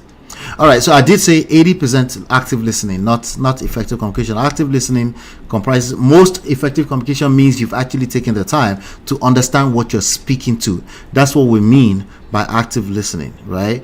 You've taken your time. It's easier said than done. When you get caught up in your feelings, it's very hard to do. But the more you do it, the better you get. The more you practice, the better you get. The higher you go in terms of the hierarchy of people that know what we're talking about. Emotional intelligence, social intelligence. It's about listening, okay? Sometimes up to a point where you're getting frustrated or you're already frustrated, but you go to sleep, you come back to it. You give yourself that level of patience. You're not giving the other person the patience. You're giving yourself. You don't want to messiah. Okay, so that person came back. Some Moberi diva said that nobody's perfect. That's true, nobody's perfect. But I wasn't speaking to. I wasn't saying that nonverbal cues are effective. I didn't say that. What I was speaking to is that is the reality of life. Most of the communication that you need to be listening to, you being on the side of the listener. Remember, you are an effective communicator, so you are spending a lot of time listening. You need to understand that most people are weirdos when it comes to communication. They think it's about talking. You need to do more listening. So understand that what you're listening to is beyond the words that you're saying. Understand that yes, you listen to their words, but you also should pay attention to their energy, not so you can overreact, not so you can receive it as complaining, criticizing, because I'm discouraging you from saying that way. I want you to make it about them. They're trying to express something to you, and you're actively trying to find out what it is before you move forward, right? Before you have something to say. Right? If they shut up and they're trying to practice the same thing on you, because you might end up with a very solid partner, an emotionally intelligent partner who is also trying to listen just as much, then express yourself. What if they are practicing the 80% listening too? And that's a good thing. That's a good thing. Isn't that what we're looking for? Right? That's what we're looking for. They say, okay, so what do you, they ask you a question, an open-ended question, and they're playing it with you. They're not playing games with you. They're actually practicing what they're supposed to do. You say, okay, I feel like this is what I feel like, this is what I feel like, and then you can throw a question back at them. Is that a disconnect? Am I off for feeling that way? No, it's not that you're off, but this is what we can do. That's effective communication. That's both people. This is what people are trying to arrive at overnight, where both people are actually effectively communicating. Okay? They're trying to arrive at that overnight, so they call it give and take. You can't arrive there overnight. You practice your own side first. That means actively listening. That means don't take everything as criticizing, complaining. If you take it as that, talk about how you feel. Because your feelings are valid. Say, I feel like, right? You're communicating. You're using your words now, right? If they're still talking at the same, they're talking over you, that usually means that you're still talking too much. Gentlemen, if I'm talking to you, this is your fault. You should be practicing this more than her. So I responded to the person. I said, hi, I wasn't speaking of what's effective. I wasn't saying non-verbal cues are effective. You should not be deliberately be doing non-verbally. You should not be deliberately stonewalling your partner, keeping malice. But people do that sometimes. I said that when we're covering the topic about keeping malice. People, sometimes when they do that, it's a coping mechanism. Sometimes they can't handle your energy. Sometimes it's a bad habit on their end. Sometimes they're deliberately trying to manipulate you, abusive. All of the time, it's an abusive behavior. But I'm telling you, a lot of time it's a coping mechanism. They don't want to hear it. They shut down on you. And now you're speaking to empty vacuum. You see, when you make it about is you versus me, evil versus bad, you miss it. That's where people come from with all of this. They're actively competing against their partner, as opposed to know we're in this together. We are in this together. So tell me what's going on. So you're saying you repeat them after themselves, right? Is this what you're saying? You might even be annoying. Sometimes they're like, not even that. I hate the not even that phrase, because I literally just repeated what you said. Not even that. Okay, what else is it? Tell me what else, babe. They're not done. Allow them to be done. And listen actively. Listen to understand, not to respond. Guess what most people do? Normal human behavior. They listen to respond. Guess what me and you, prestige family, should do? We'll rise above normal. We're trying to be prestige, right? We're rising above normal. We're not trying to be normal. We're not trying to be the average person. The average person is ending up in divorce. Do you understand what we're saying? We're trying to get above average here, just like you will do when you go to school. So you should not be keeping energy, keeping same energy. That means you are defeated already when you are keeping the same energy instantly. Okay, so I said I wasn't speaking about what's effective. I was speaking of what people 80% non-verbal signals. That's what people's 80% non-verbal signals. They're speaking more than using their words most of the time. You need to pay attention to everything else that's going on, right? With a healthy size of what do you call it? That's a word I'm looking for. Like, this is not for you to beat yourself up. Sometimes you take some time off and not, I don't want you to beat yourself up and say, I need to be listening. No, I'm saying that should be like, this is something you need to train over time. You have to train that part of you. You listen, you don't have to understand everything today. You're patient with yourself in that manner. Okay, all right, let's get back to it later. Oh, so that's what you're going to say? I'm trying to understand what you're saying. Are you saying this, that, right? They feel dismissed, another problem. They feel like you're being a snob, another problem. Use your words. Well, you are preaching to the choir. They know they should use their words. It's something else going on. You need to listen a little bit further. So I'm not talking about it being effective at all. It's obviously why we struggle with communication. I was talking about our expectation of that being the ideal. All right, the ideal is that everybody's using their words and they understand it immediately and everybody's happily ever after. Yeah, right. It's simply not the real world. We leave what that is. It's not real. It doesn't exist. All right, so I dropped the link. I'm gonna wait another maybe 3 minutes. I think I've exhausted myself today. Do you guys want to talk about the cat lady? You guys want to talk about cat lady or no? I think we should leave that to another day. I've exhausted myself today, honestly. Yeah, and I've obviously exhausted all the VeryDarkMan fans. They've left. Thank you, Jesus. I appreciate all of them, including all the VeryDarkMan Ratel. I appreciate you for stopping by. Natu has called in. Natu is here. Natu, how far? I did. Wait, who's the cat lady? Mellysa Ford. What? You know who cat lady? You don't know Mellysa Ford? No. Oh well, I would have introduced that character anyway. We'll do that another day. Hold on, Natu, 1 second. Uncle Patrick says Yoruba Papa says sorry as a female. Sorry as a female. Energy is critical in your expression. Yes. Sorry as a female and a male tone. That's true, sir. That's a true statement. Exactly. These things are ancient. They're not igbaloded anything, you know. Please drop the donation account for those of us willing to support in cash. I think it's scrolling on the screen. Tonya, thank you. I appreciate you, Tonya, always. Ask at manofprestige.com. PayPal or Zelle works. Thank you. Yep. So everybody said 1, right? Okay, you were getting value. Awesome.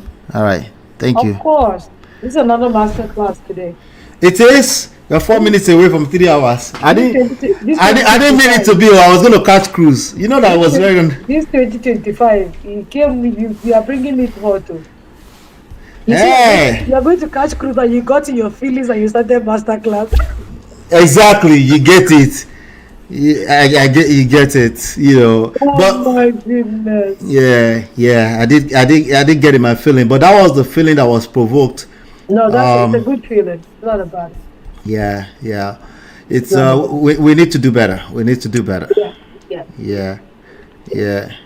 The cat lady, she's Mellysa Ford. She used to be a video vixen, and let me see here. You guys will know. You know, I might bring her back later on, but you know, all these stories. You know, sometimes I just like this is the kind of stuff I want to cover. But sometimes I will hear some statement from my sisters. I'm like, I need to cover this. Oh God, you know, like there's a lot of you ladies that's playing both sides of your mouth when it comes to modern day ideologies and what actually works inside of a marriage. Yeah. You know, I'm hearing more and more of it, you know. So I've been hearing it for 3-4 years, but I've obviously fallen on the side of men need to lead. Like if men lead, then a lot, you know, less issues. Yeah, women follow us, you know, automatically. You know, so but then we find ourselves in a situation where, you know, a lot of people are single mothers to boys. You know, a lot of people are single parents to women and boys. And what you learn when you're growing up, all the way from like 16, those things are ingrained in you, and it becomes our society. My goodness, you can say that again. Yeah, so you can say that again. So she's 48. And she's talking about her life. She's been proposed to 3 times, 2.5 times as she calls it. But now she's a cat lady. You know, the new VP elected, President VP elected guy, JD Vance. Yeah. He talked about the cat ladies, you know, referencing Kamala Harris. Kamala is married. Oh. Yeah. So that we don't want any rules from a bunch of cat ladies that will be giving us rules to make up our society, all that kind of stuff. So it's also political in nature, but we see that a lot of people are bringing this down to their personal life, and we have influencers like Mellysa Ford. And sorry, I am ashamed to say this. I'm ashamed to say this.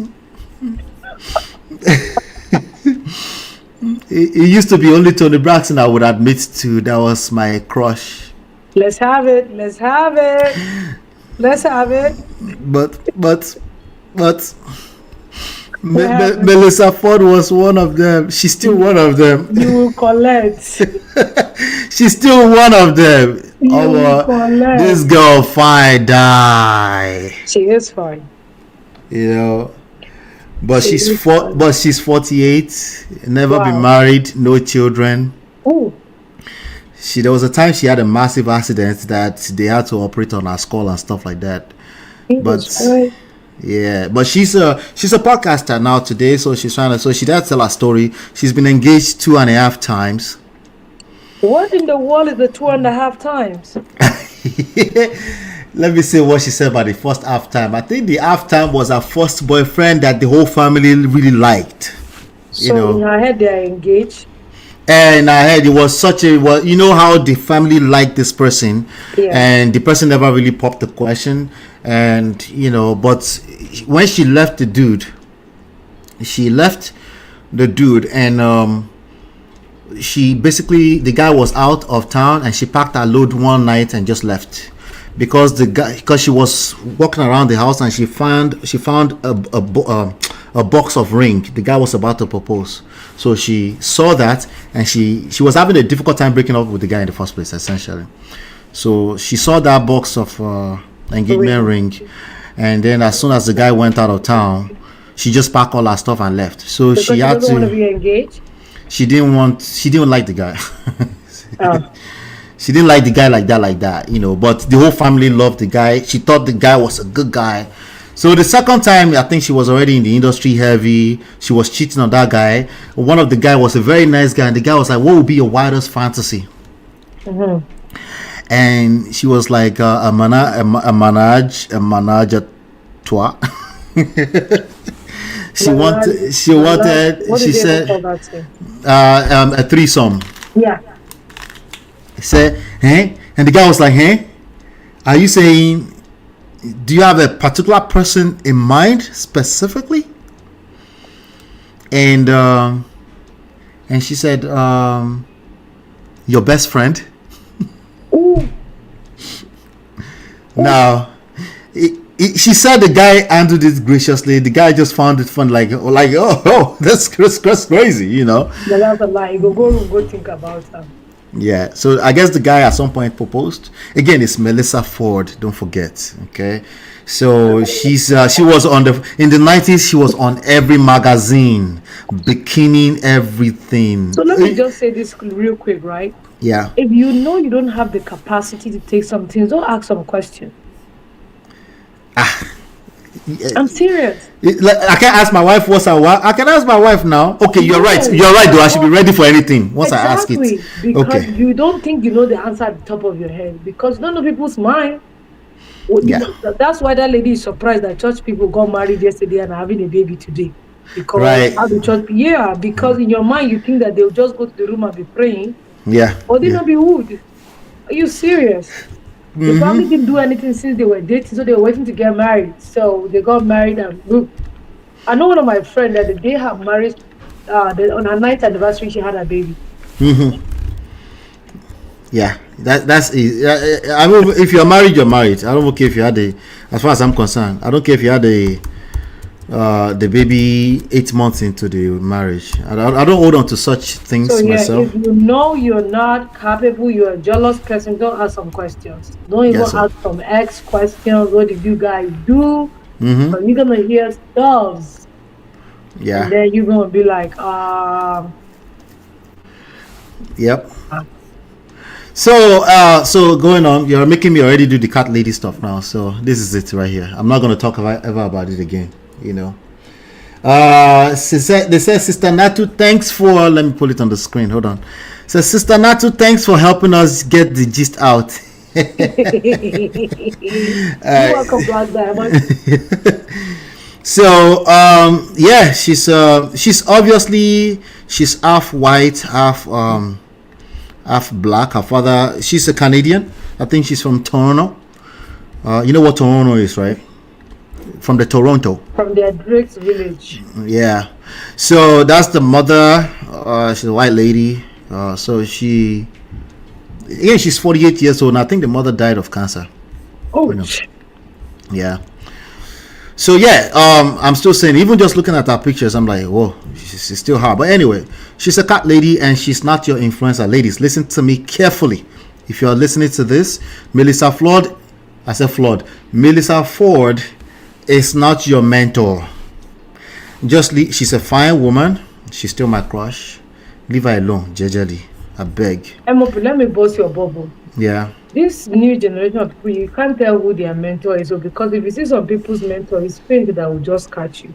These people are just catching mentors up right and center, mentors from the middle everywhere. They don't even know what the people are doing. They will say my mentor until they now find out what they're like, our stuff don't align, but they're already a mentor and they've already influenced some things. Yes. Is that what I'm saying? Yes.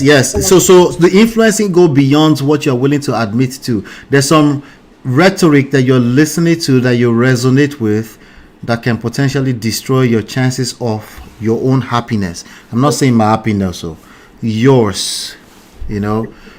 And typically people like Mellysa Ford falls into the category of what I said, the 80% truth and 20% poison. Okay, the reason why you're able to relate with a lot of people like this is because there's a lot of facts that they're spitting. Like, it's true that a lot of women are suffering inside of their marriage in abusive relationship. That's true now, right? It's the truth that women and the other, like children, have been oppressed or, you know, abused for the longest in the history of mankind in many different ramifications, right? But it's also true that when we are lashing back at some of these atrocities from the past, we want to be careful so we don't sabotage, because when you overreact, you can actually hit yourself in the face, right? So, and that's what I'm speaking to here. Anyway, so she said the second one proposed anyway. I forgot. That's not the point, but they proposed. It didn't work out. Another one proposed, but this one was very abusive. In fact, she will be on the red carpet and she will run back to the hotel room. They said the middle one, she was not faithful to that person. She said she's not proud of it. She was not faithful to that person either. Because keep in mind, she was hanging around the Jay-Z's, Puff Daddy. She was huge. This was her on the magazines back in the days, right? So she was big, right? So of course there's a lot of celebrities, a lot of resources, people flunking money around the place and stuff like that. So she had a boyfriend at home, and she was on the red carpet on this third engagement. She was on the red carpet, and somebody said something inappropriate or something that made her feel some type of way to her on the, around the red carpet area. So she was sad. She rushed to her hotel room to go and call the guy, the boyfriend, at home. The boyfriend was hanging out at home, and you know, she just wanted to hear the guy say everything will be fine. But the guy was like, "Is that why you're?" The guy was rude or something like that. The guy was just not welcoming to the whole thing. You know, they said, "Thanks, Natu, but how is Mellysa the cat lady?" Well, she has cats now. She's 48, and she's a very proud. She called herself cat lady. That's where it came out from. So she actually called herself the cat lady. She did like a whole photo shoot. Let me see if I can find that picture. Cat lady. She has cats around and everything. So the thumbnail had cats and everything around. So it wasn't even us that called her the cat lady, but she is now the cat lady. There you go. I found it. Wait till she's changed the thing. I will find it. She's trying to change it. Maybe the, what do you call it, FEMA? What do you call those people that are always fighting for animal rights? I think it's the FEMA one. What is the name? I think those are the FEMA. I think I'm not 100% sure. No, it's not FEMA. There's another name for it. Animal rights, something. Animal rights. I'm gonna search for it. PETA. Maybe PETA, PETA. Maybe they came for her already, so she removed it. But sorry, it's here. You can see her. She's holding the cat, right? So she's a proud cat lady now. Amongst many of them, Peter. Thank you, Toby and Tribe. Peter. All right. So she's a proud. What is she trying to prove? She's trying to make a point. Okay. She's trying to make a point. Natu, you know the point she's trying to make already? No. Explain, because no evidence. She go explain. She go explain tired. She go explain tired. Ladies, if you're 48, never been married, never had children before, listen. For me, you know me here, Prestige Family. Come on, you know me. Circumstances in life are beyond us. There's a lot more beyond just your decisions that put you in this position, just in case you don't like it. There's a lot more than just your decision. I'm very aware of that. I know there are weirdos that are not aware of that. Okay? But you don't need to explain yourself. You don't need to explain yourself. Okay? Once you engage explaining yourself, you will need evidence. You go explain, because no evidence. Yeah. And that conversation never ends well. Okay? Social media will drag you. Oh yeah? And the leaders of them will be women that will drag you first. Why? Because you're explaining yourself. I mean, look at this fine woman, right? She's 48. If she's 48 and she's a nice lady and we're just having a conversation and she happens to be kind, is the first thing that will come to my mind our children, our family? Unless I'm a weirdo. Right? That's not the first thing that will come to my mind. I was just like, what a nice lady. That's what I would say. Right? Not especially if she's looking younger than her age. Yeah. You know? But when you are trying to do a podcast and you stage your own show to explain why you were engaged 2.5 times, you'd never had children before, you'd never married before, but just to explain and justify it. In order for you to justify that, you will need evidence. You go explain, because no evidence. Nobody is asking you. Okay, I know there's enough people on social media that put you under pressure, maybe some aunties and stuff like that. I get that. But I need you to have a little bit more courage to understand that you're perfect just the way you are, your situation. And if it's meant to be, anything can happen. Anything. With God, all things are possible. You have the rest of your life to fulfill what you desire. But when you come out here to tell us that you don't care, Don't care, still don't care. I don't. you see, the angels are always listening. I hope you know what you're saying. I hope you mean it when you say that. I just hope you know you mean it when you say that. You know? But beyond that, this is an influencer. She's influencing people. Okay? Oh, just face your career. You know, there's a lot of fathers that have made women pick between their career and their family life in the future. Am I correct on that? Yes, sir. So there's no one gender that's responsible for the state of things. There's no one gender. We've either perpetuated it or we've enabled it. Whatever it is that you don't like about the gender war is either you've been an active or passive participant. But anyway, Mellysa Ford is out here doing shalaye, explaining to us why she's been engaged 2.5 times or married and we don't care, right? Okay. You try to tell us you don't care, but actually we don't care. Don't care. Don't care. Don't care. Still don't care. I don't care. I don't. I don't care. We don't care, and I mean that very nicely. As in, like, you don't have to explain yourself. You know. Now, if you want a husband, there's proper avenue to go about it to make that happen, right? In a way that you could never lose, regardless of what the outcome of that is.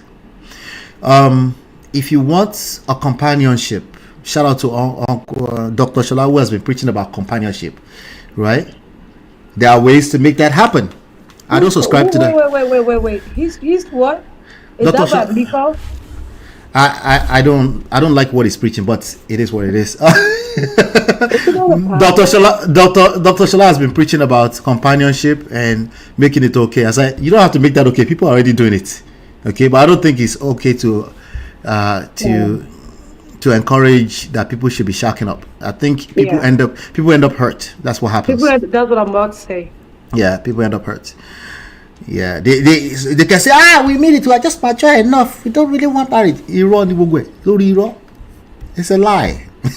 Okay, it's a lie. Everybody wants loyalty, especially when it's celebrated, especially when it's actually written down in stone. For everybody wants it. Why the fuck you lying? Sorry. Abba, you lie. Sabi lie. Not you're generalizing. Not everybody wants it. Oh, so it's not okay for me to generalize. You can generalize. I can't generalize. You'll be all right. Of course, I'm generalizing. Okay, but the point is, at the core, the reason why people are getting married, the reason why people stage a ceremony for that and all that kind of stuff, is because people in general care and they want that. So I think the cookie cutter solutions, like if you just live together and just have sex and everybody's happy, I think is basically discounting the reason why people were doing that in the first place. People are people. It's not going to work. Any cookie cutter solution is not going to work. The only thing that works is working on yourself as an individual, so you can attract better reality than what you don't like right now.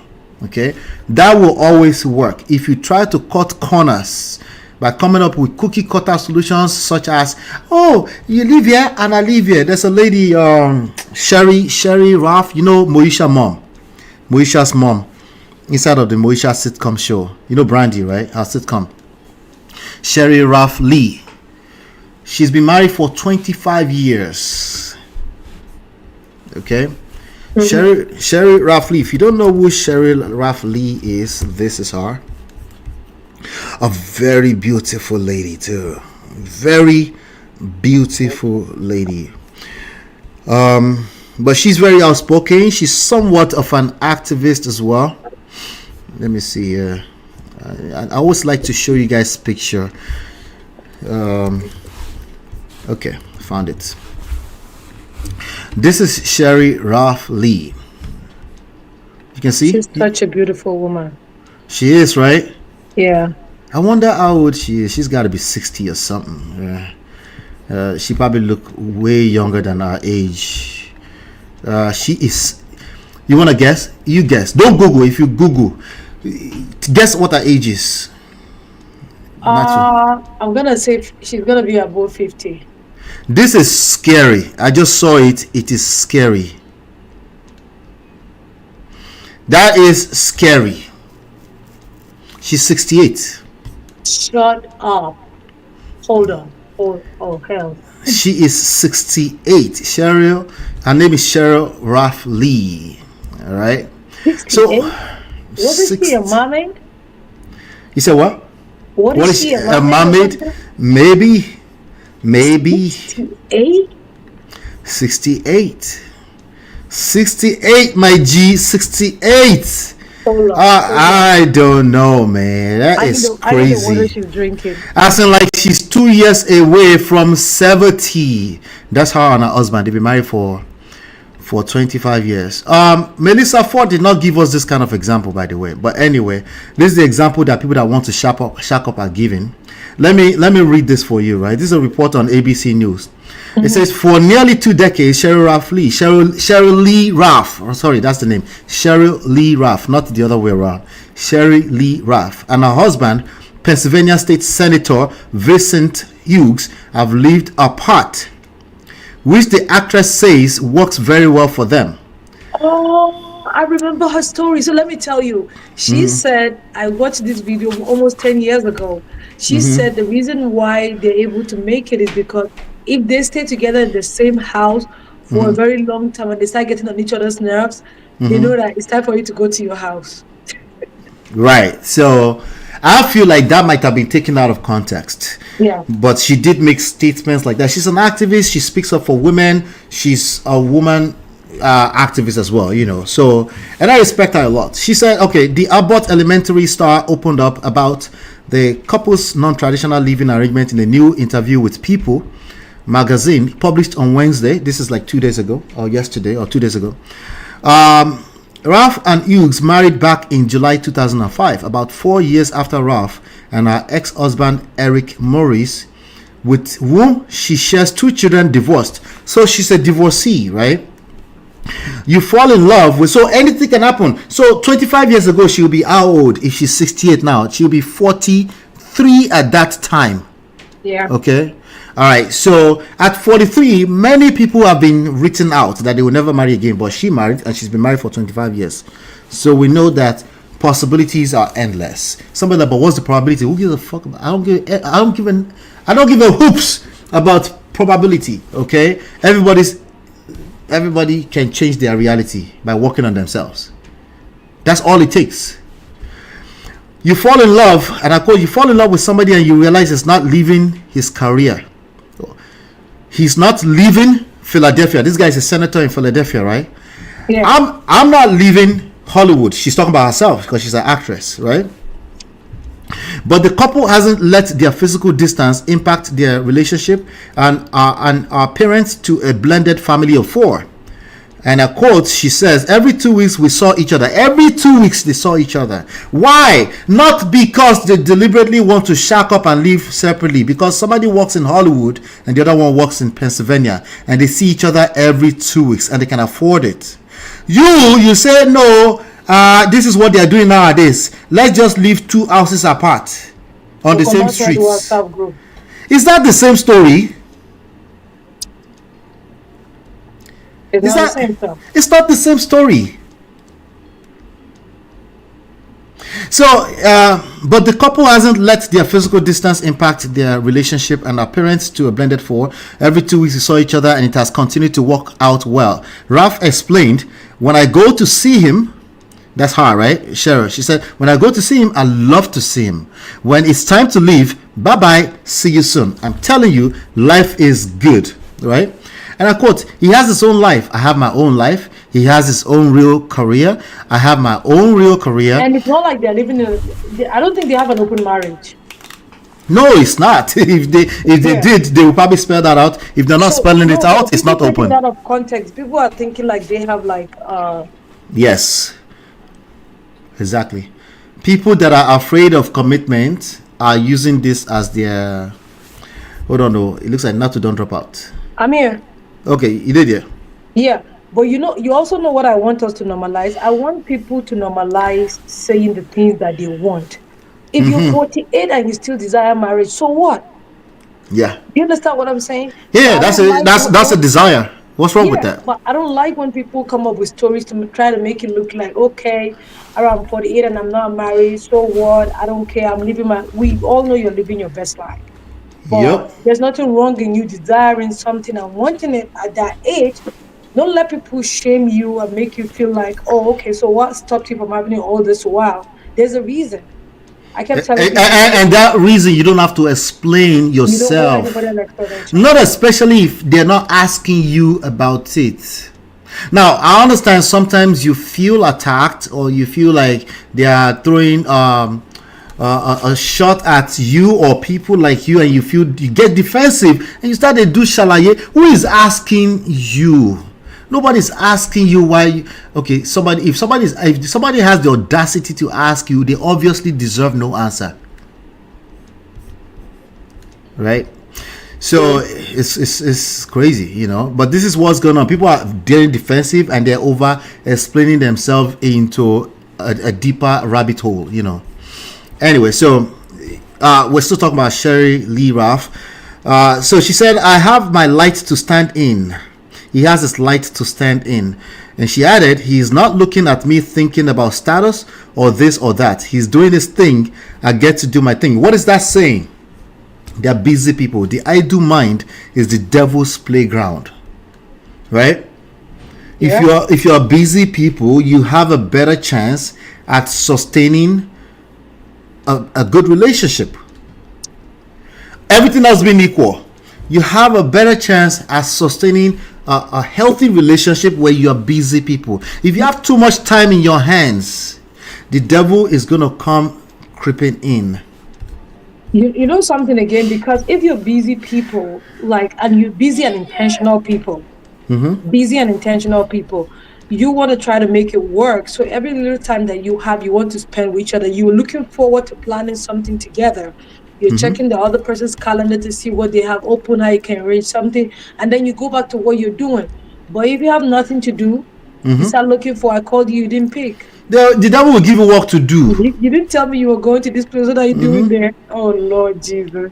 Yep. The devil will give you work to do. Oh my God. It's even more now. Okay.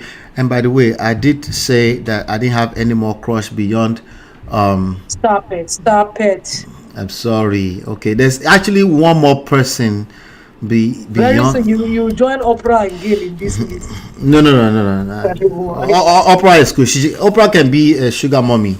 No. This lady right here. Okay. I have to pull this one in, okay, before I forget, so that you guys will not come and tell me that I never told you. You know what you're looking at on the screen? You know what this is? Oh man, Felicia Rashad. Okay, and nobody should say it's their crush too in the chat, because now I will end this live right now. Okay. It's not that serious. It's that deep, I swear. It's that deep. Okay. So anyway, so that's what people are comparing. So people will take this kind of SHERYL story, they take it out of context. They walk in different towns. She might have painted it in a way that looks like they just didn't know. They walk in different towns and they made it okay to just see each other every 2 weeks. Now obviously she was a divorcee. Maybe she's just okay with not people being under each other every time, you know. So that is a real thing, but I don't think it should be encouraged that people should be willy-nilly be shacking up. If you are approaching marriage with that mindset, stay away from marriage altogether. Okay, stay away from marriage altogether. There's a comment here. Let me see. Okay, Mario says, is he encouraging the 30s and 40s people to shack up?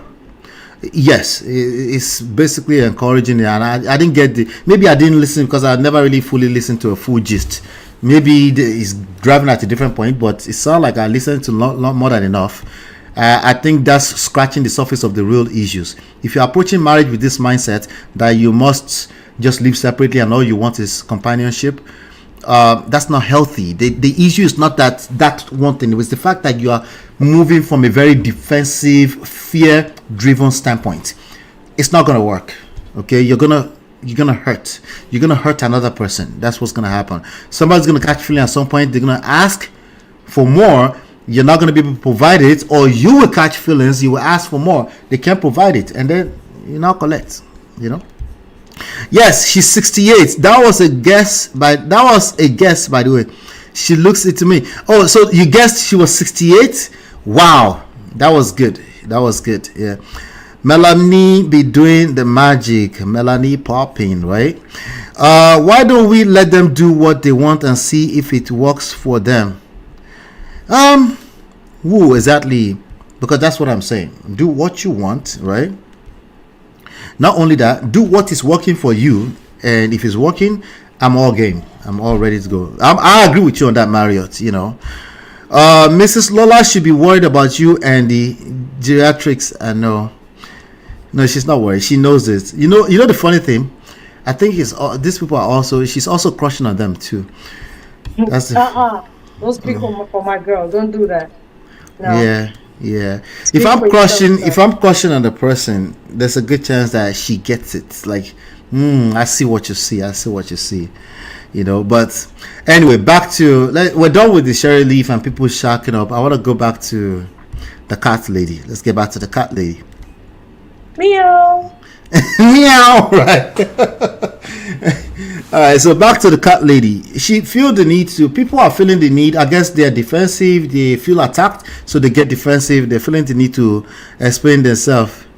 No, I'm not gonna do it. No, I'm not gonna do it. She is, but I've said this before. Angela Bassett, yeah, but no, I'm good on that. Angela Bassett, yeah, she is. But it's all of us can share Angela Bassett, you know. But those ones right there. Let's limit it. Maybe another day. Anyway, so we're talking about my crush Mellysa Ford today. Okay, this young cat lady woman. So the third person was abusive, and she was, emotionally abusive, never catered to her neighbor. Anyway, none of those work out. 2.5 engagements done. It didn't work out. Right. So now at 48, she feels the need to use this story. So she said something that stood out to me. She was saying that she doesn't regret. Oh Lord. Please, because no evidence. Oh Lord. Natu, I'm still nice, right? I'm just being nice. Okay. Natu has disappeared. She's saying she doesn't regret this situation. She's a video vixen. She's horrible partners. News at 10. But the point that she's saying she doesn't regret. Okay, she doesn't have to regret. I don't think she should regret. It's the announcement. It's the announcement that I'm saying. You don't regret. We don't care. Don't care. Don't care. Don't care. Still don't care. We don't care. And then she went on to say, well, all my friends that has been married, blah, blah, blah, that has been married. So Natu came here to tease me up into another hour, and then she left. But it's okay. Let me finish this. Then we'll keep going. So she said, all our friends that have been married, she made an example of those that are in an abusive relationship. She made an abuse of people that have lost themselves, people that never really got their career together, people that put their career on hold, all these negative married stories, and basically all the examples she gave, 100% of them are negative stories. She's not your mentor in case you're looking to get married at some point. Okay, she's not your mentor. Okay, the only thing you're going to hear is the same thing you hear on social media. The same reason why I would say social media is not your mentorship. Okay, social media, think about it, is free. How can it possibly be your mentorship? It's free. Everybody have access to this to create content and consume content. How can it possibly be your mentorship platform? It can be to a large extent, depends on what we're talking about, right? You can gain a lot, you can learn a lot on the internet, but I would just move jejely. I will be easy on myself. I will basically make sure I know what I'm doing, right? Because terrible advices, they don't present as just terrible advice. They will be 80% good, but there will be small poisons that you don't see it coming. You'll be able to relate. You're like, and then that small poison, you make it negligible, like no big deal, like, oh, maybe that must make sense too. And before you know it, it affects the way you think, your mindset, and then you end up creating more of what you don't want. Remember, if you like the result you're creating, everything I just said, cancel it. Komata. But if you don't like what you've been creating and you're now thinking Mellysa Ford is your mentor, I'm giving you my advice now. She's probably not your mentor, okay? She's speaking her experience. She has the right to speak her experience.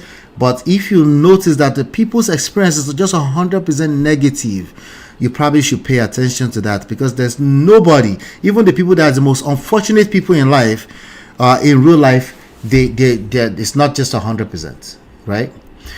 Mara says, sounds like cope. Yes, I think it's a cope. I think it's cope. So I don't think, it's no regret. Okay, good. We don't care. Okay. if it's truly not a regret, you should live your life like you don't regret anything. Coming to do shalaye tells us otherwise. I'm just trying to help some young girls to do what exactly? No, tell us to do what? Now, just in case they're at 48 and they don't have any children. Yeah, but nah. Okay? If they're asking you, you can answer. If they're not asking you, there's a problem with that. You're trying to prove a point that really doesn't need to be proven. Your life is your life. It's beautiful. Live it. Right? Just live it. So, the cat lady. Right? So, of course, the cat lady, it's not just the cat lady. There are many other cat ladies out there, as you can imagine. Many of them. Okay? So, and they don't have a hard time of finding themselves. Why? Because, again, I understand, quite frankly, I understand that it can be a very sensitive topic. So I want to acknowledge that. But the point I'm making here is that wherever you find yourself today, all of us have things in life where we fall short. You need to learn to be grateful in that position. You need to learn to don't feel the need to recruit other people into that position, because the agenda is agenda. There's a lot of agenda that is being purported, particularly with kicking against the family values or raising families, raising our society within the family values. Okay, so we want to be careful with that. But I have some more. I think we should cover that another day.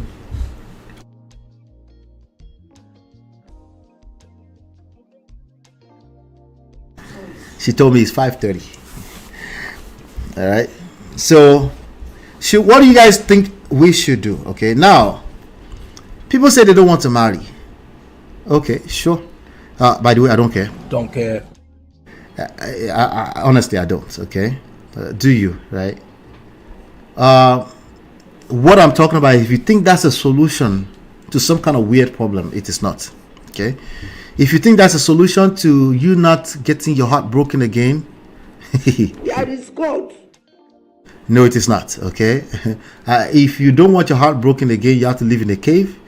At the very minimum, you can't have sex. You can't be having sex all around town, catching feelings, and talk about you're protecting. No, it's not gonna happen.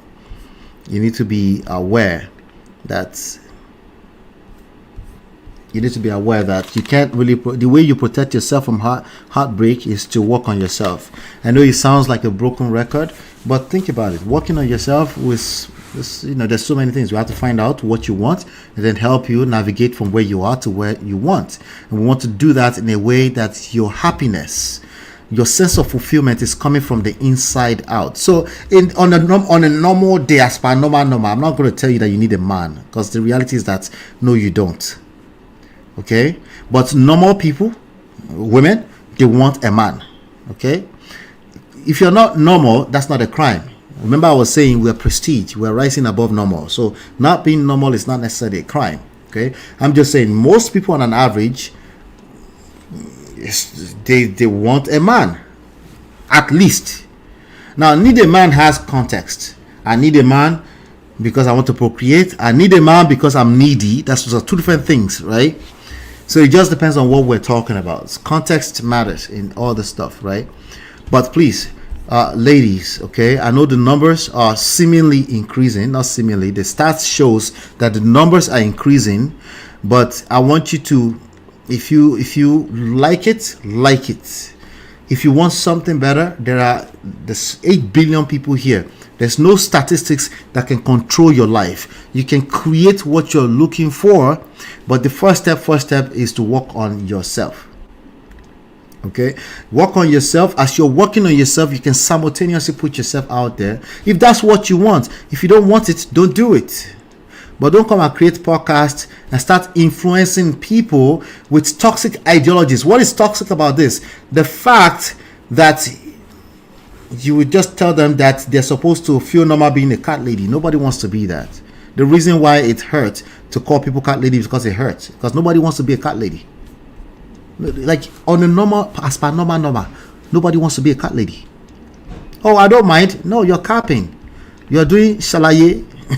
And that's the part where we're calling her saying, no, stop it. We go explain because no evidence. Yeah. Mary said, women like to recruit other people into their decision, good or bad. Men do it too. Have you heard of the manosphere? Men do it too. Yeah. People, it's called misery loves company. I'm not calling her miserable, but she needs to prove. She now needs to prove to us that she's not miserable. She's trying to say, "Oh, I can admit I'm a cat lady." No, there's no need to admit. You can be a cat lady if you want. You need to announce that. It's not necessary. Go necessary. All right. All right. So, I think I want to breathe a little bit. She did say 5:30. So let's do this. We're gonna round it up like this. So today we touched a lot. We touched VeryDarkMan, Okoya family. We touched Okoya family. We touched, what else did we cover today? We covered Trump. We did talk about Trump today. We talked about the woman who was abusive to that young child. Unfortunately, of course, we talk about Mellysa Ford. We talk about SHERYL. So I'm going to rest a little bit. Okay, I want you guys to do me a favor. This weekend, I know it's cold. It may be cold a little bit on your end. Even somebody was telling me that in Tampa, Florida, it was 50 degrees. I was like, damn. I was thinking that maybe Tampa would be the place to be right now. It's cold outside. It's already dark outside too. It's 5:13 p.m. Jesus. So, but try to have fun this weekend. Try to have a good time this weekend. All right. Yeah, try to have a good time this weekend. If you're in the New Jersey, New York area, this guy Tosin B is gonna be in my church tomorrow. If you are a church person, Tosin B is it's a popular artist. It's gonna be around. Tosin B. If you know where it's, just BEE. Google. It's gonna be around my church, so come check it out. But feel free to stop by if you are in the tri-state area on the 11th. That's tomorrow. Yeah, yes, tomorrow evening. Yep. So if you want more information about that, information is in the description. Hit us up. Hopefully you've been enlightened, educated. I'll see you guys on the next one. Peace.